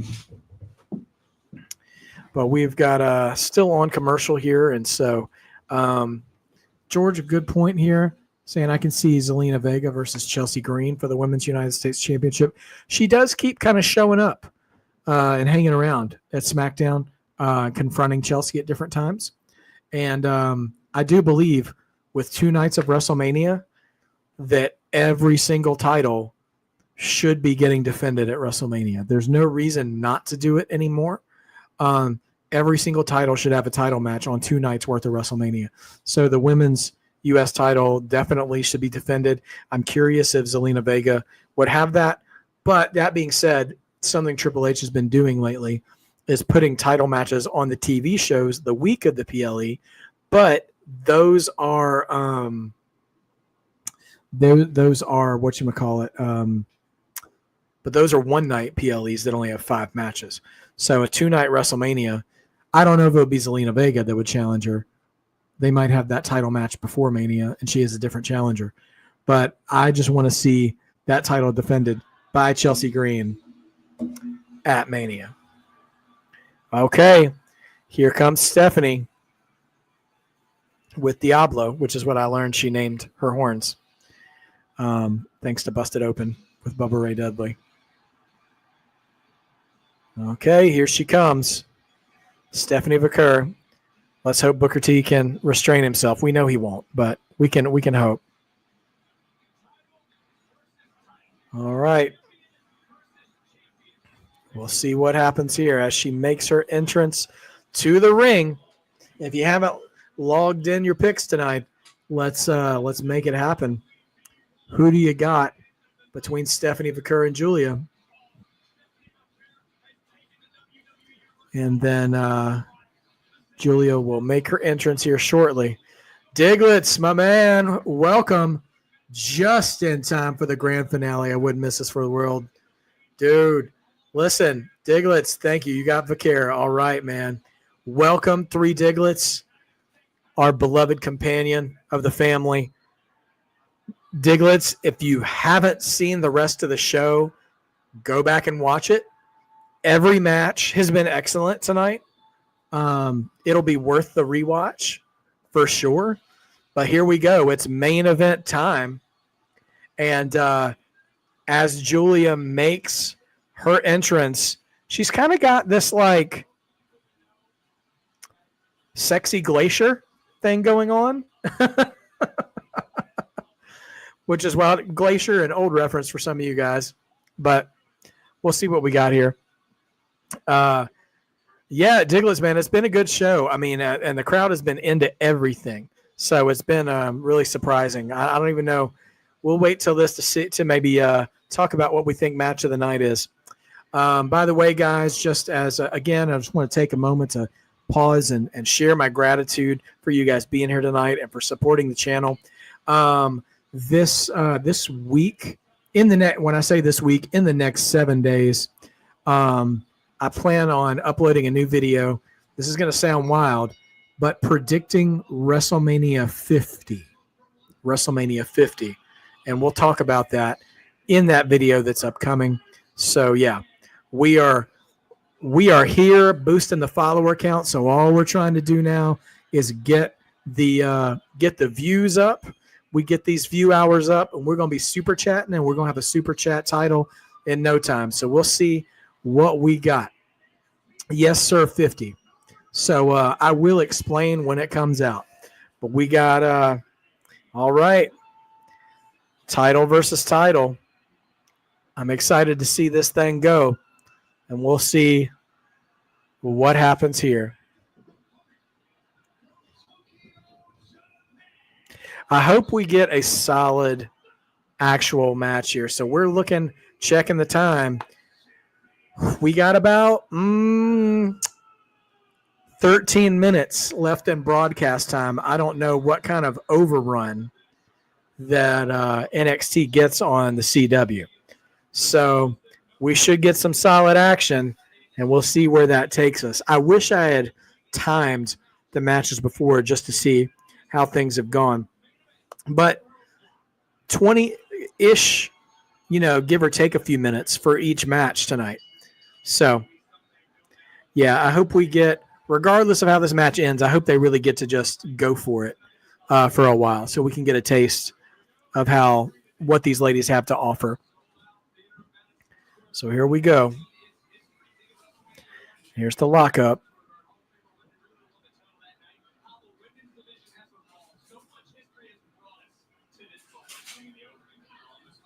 Sounds like there's a small women's wrestling chant.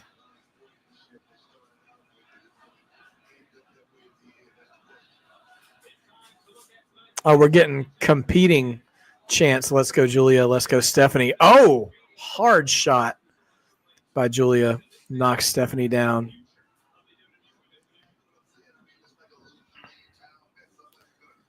A lot of back and forth right now. Chain wrestling now. Oh, okay.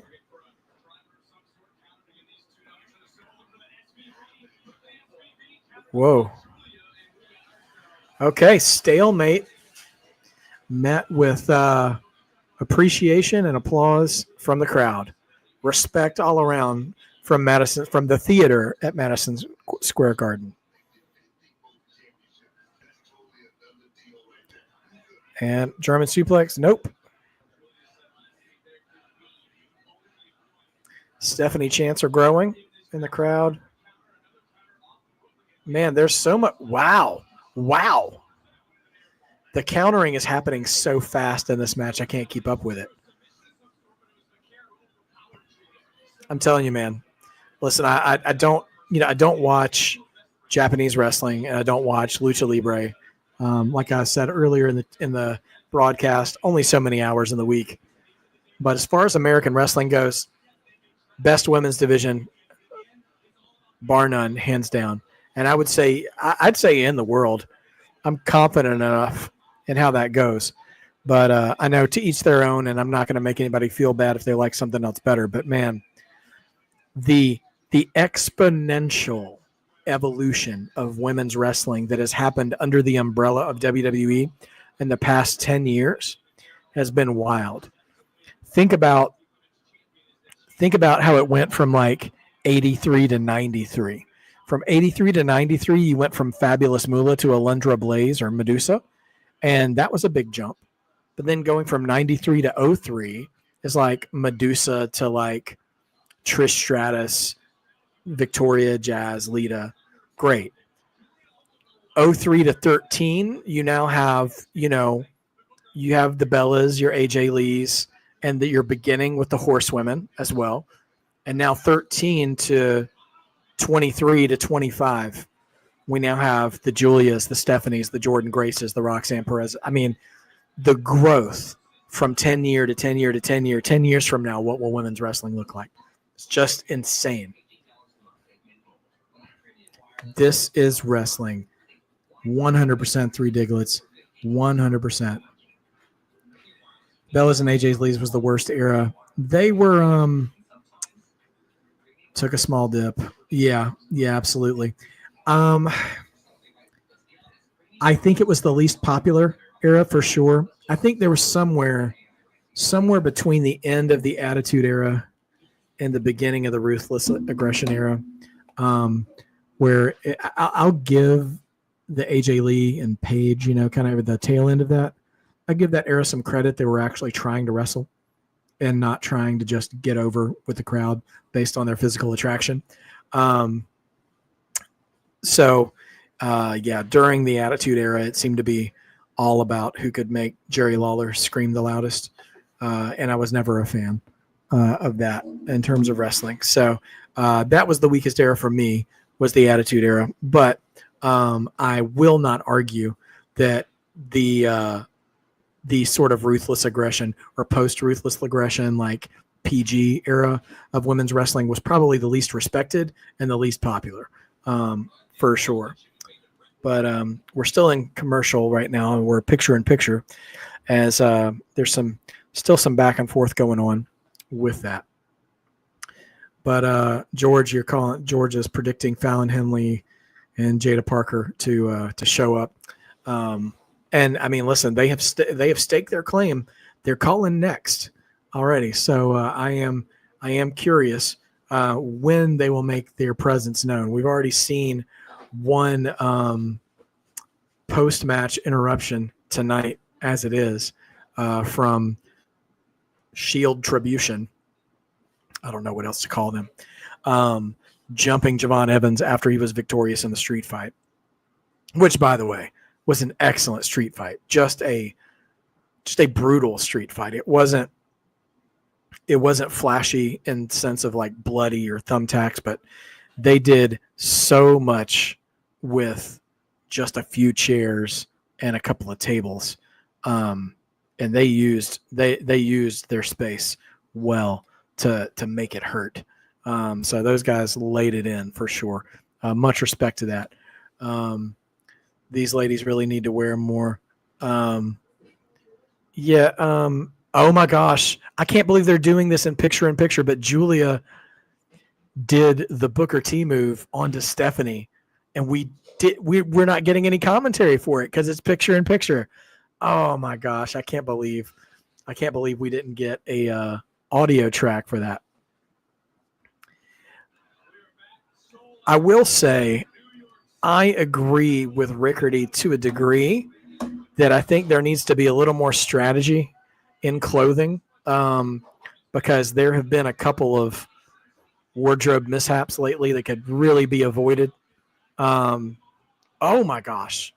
Replay there of a neck breaker onto the floor by Julia. But Stephanie's back at it.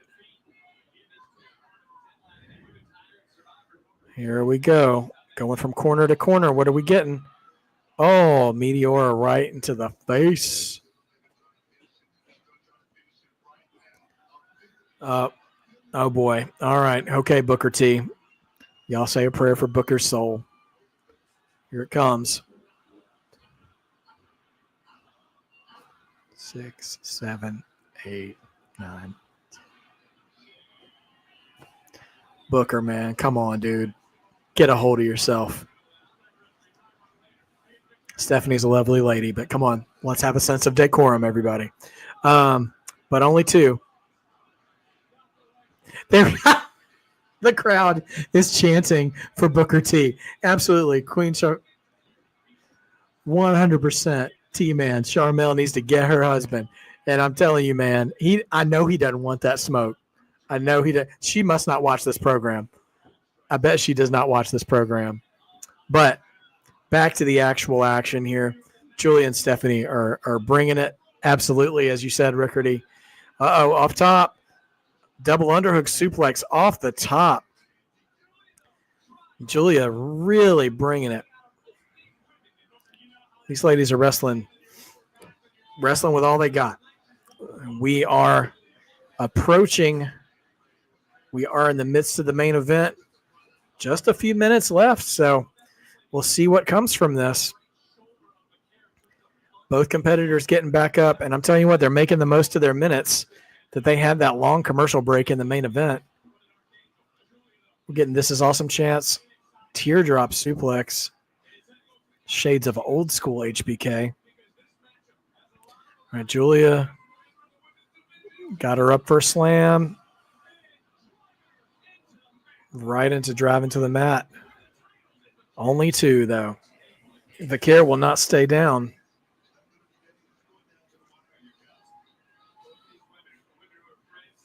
Going for a slam. Can't get her all the way up. Shot from Vaquer. They're trading forearms.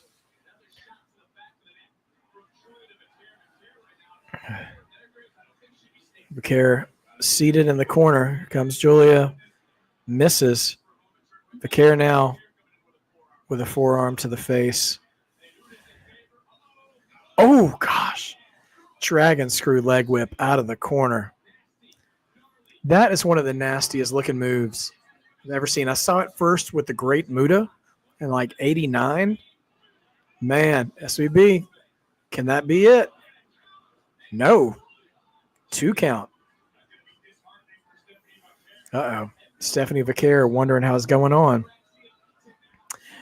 Speaking of wives keeping their husbands on the straight and narrow, my beautiful, lovely wife in the chat, Allison, yes, if Charmel came out, that would be great.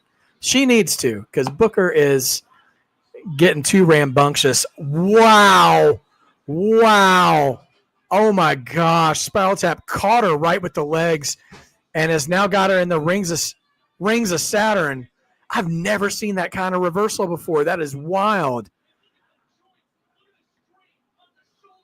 The timing and placement to get that executed. I'm telling you, man, these ladies are pros.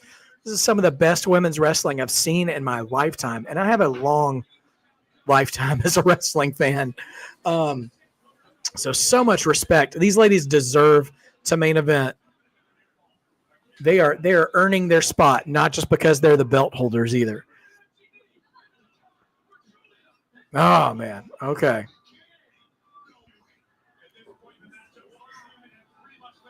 All right. They are throwing their best bombs at each other. Julia, that slam really kind of came off sloppy. That was more of a reversal. 2 super kicks from Vaquer. Here we go. Another SVB. Oh, she's going to go for another one. Going for multiple finishers. She's got multiple save finishers. Two of them back to back. Is that it? Boom. Stephanie Vaquer is your champ. She is now the NXT Women's Champion and North American Champion. I feel a little bad for the ladies because I honestly believe that match deserved more time. But those are just the limits of broadcast television. So I wouldn't say that it felt rushed. I mean, they did amazing work in that 13 minutes. So history be made. I wouldn't be the wrestling historian if I didn't draw attention to it. 3 Diglets with the chat here. The first Chilean WWE World Champion ever. History maker, Stephanie Vaquer. But, man, these ladies are not done, though. This is not the last time we'll see them square up against each other. And here comes the confetti. Spotlights are moving around. They're giving her a real celebratory moment here. And is that how we're going to close the show, or will there be any shenanigans? We'll see. But congratulations to Stephanie Vaquer. She really brought it. And I mean, her and Julie, I felt like they were just getting started. So this is going to be really something special for them in the future. I think I think they've got like a Bret Hart, Shawn Michaels thing. I mean, without the heat, backstage probably. But they just have really good ring chemistry, and that is our show. So they go off with Stephanie, just celebrating in the ring. And anyway, yeah, babe, it was absolutely a great match, and a fair match. It was a clean match, and let's see, yeah, sorry, George, I meant to get something from Diglets here. If I can co-opt a quote from Moneyball, how can you not be romantic about baseball? But really, how can you not be romantic about pro wrestling? There is something about the physical chemistry in the ring for men or women who maybe don't have a lot of experience in the ring with each other, but even if they do, an extra point here that Diglets put on.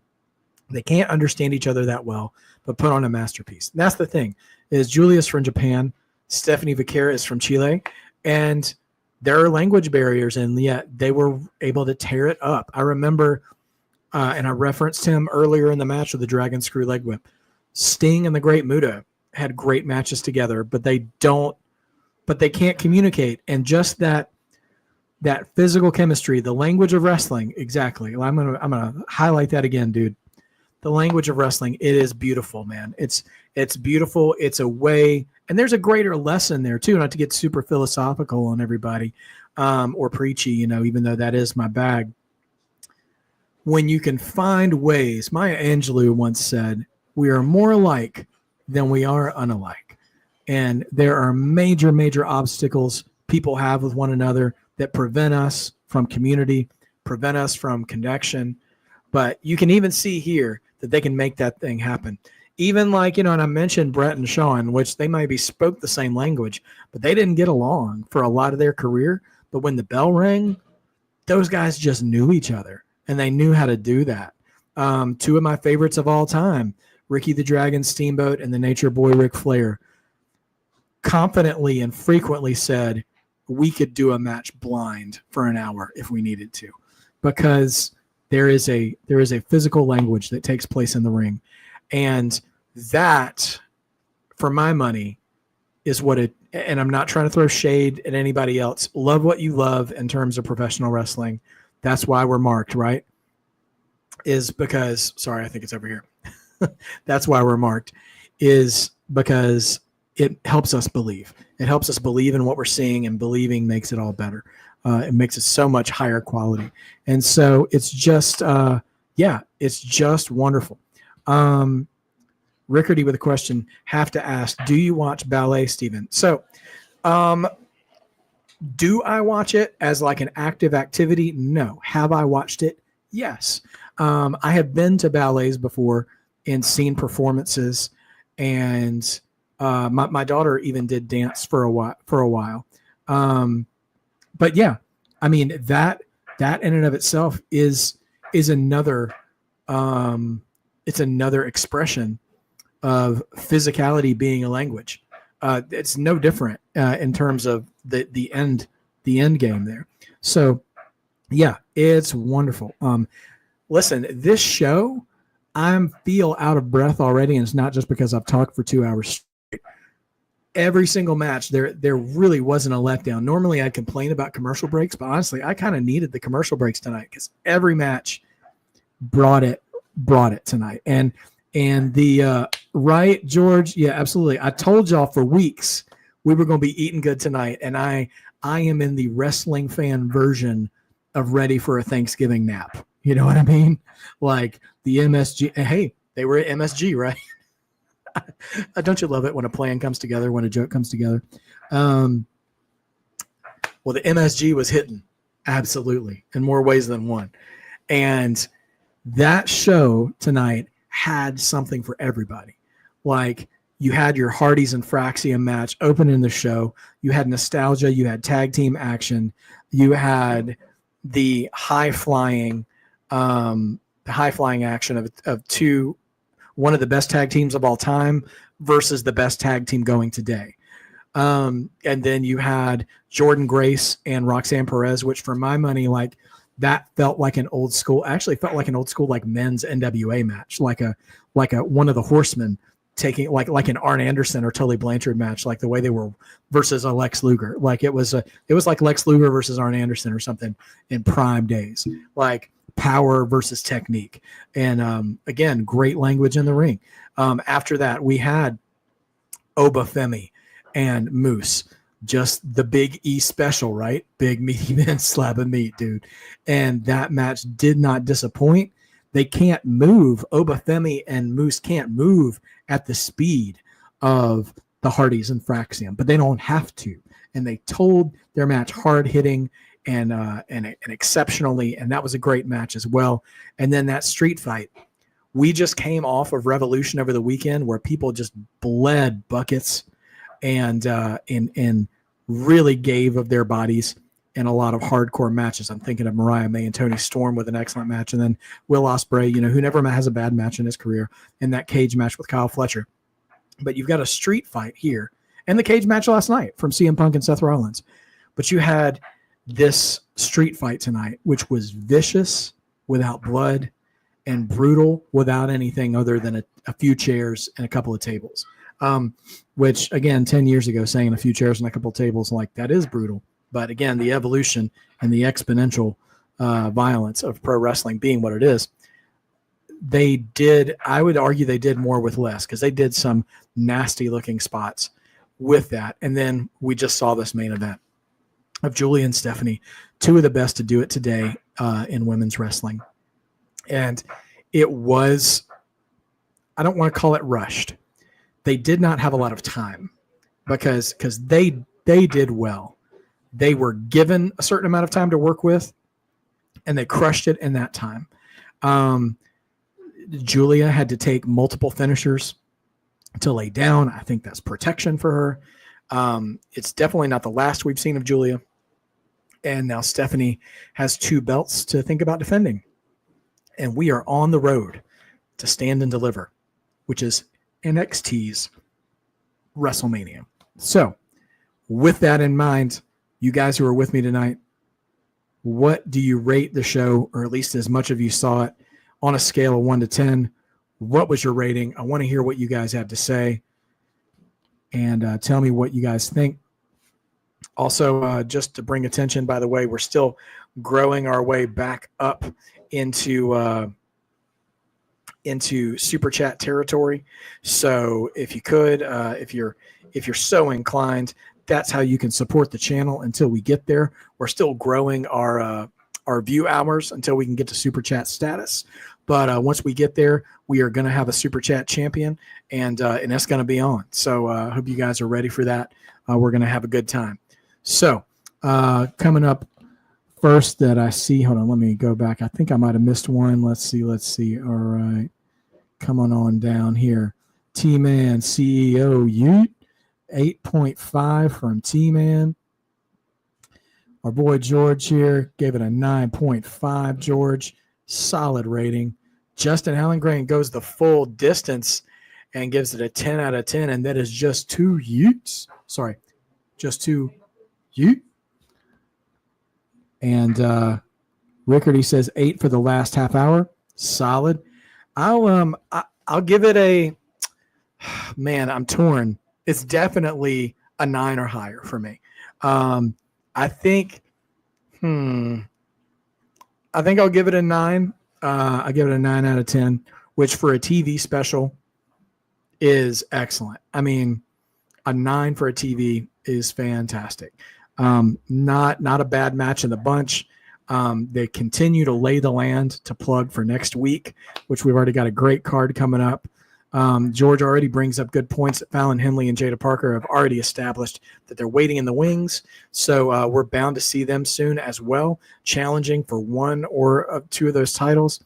Stand and Deliver is going to be something else, because we're already getting an underground match next week. We're already getting a U.S. title match next week. So we're getting a lot of work coming our way, and we haven't even begun to build the card for Stand and Deliver.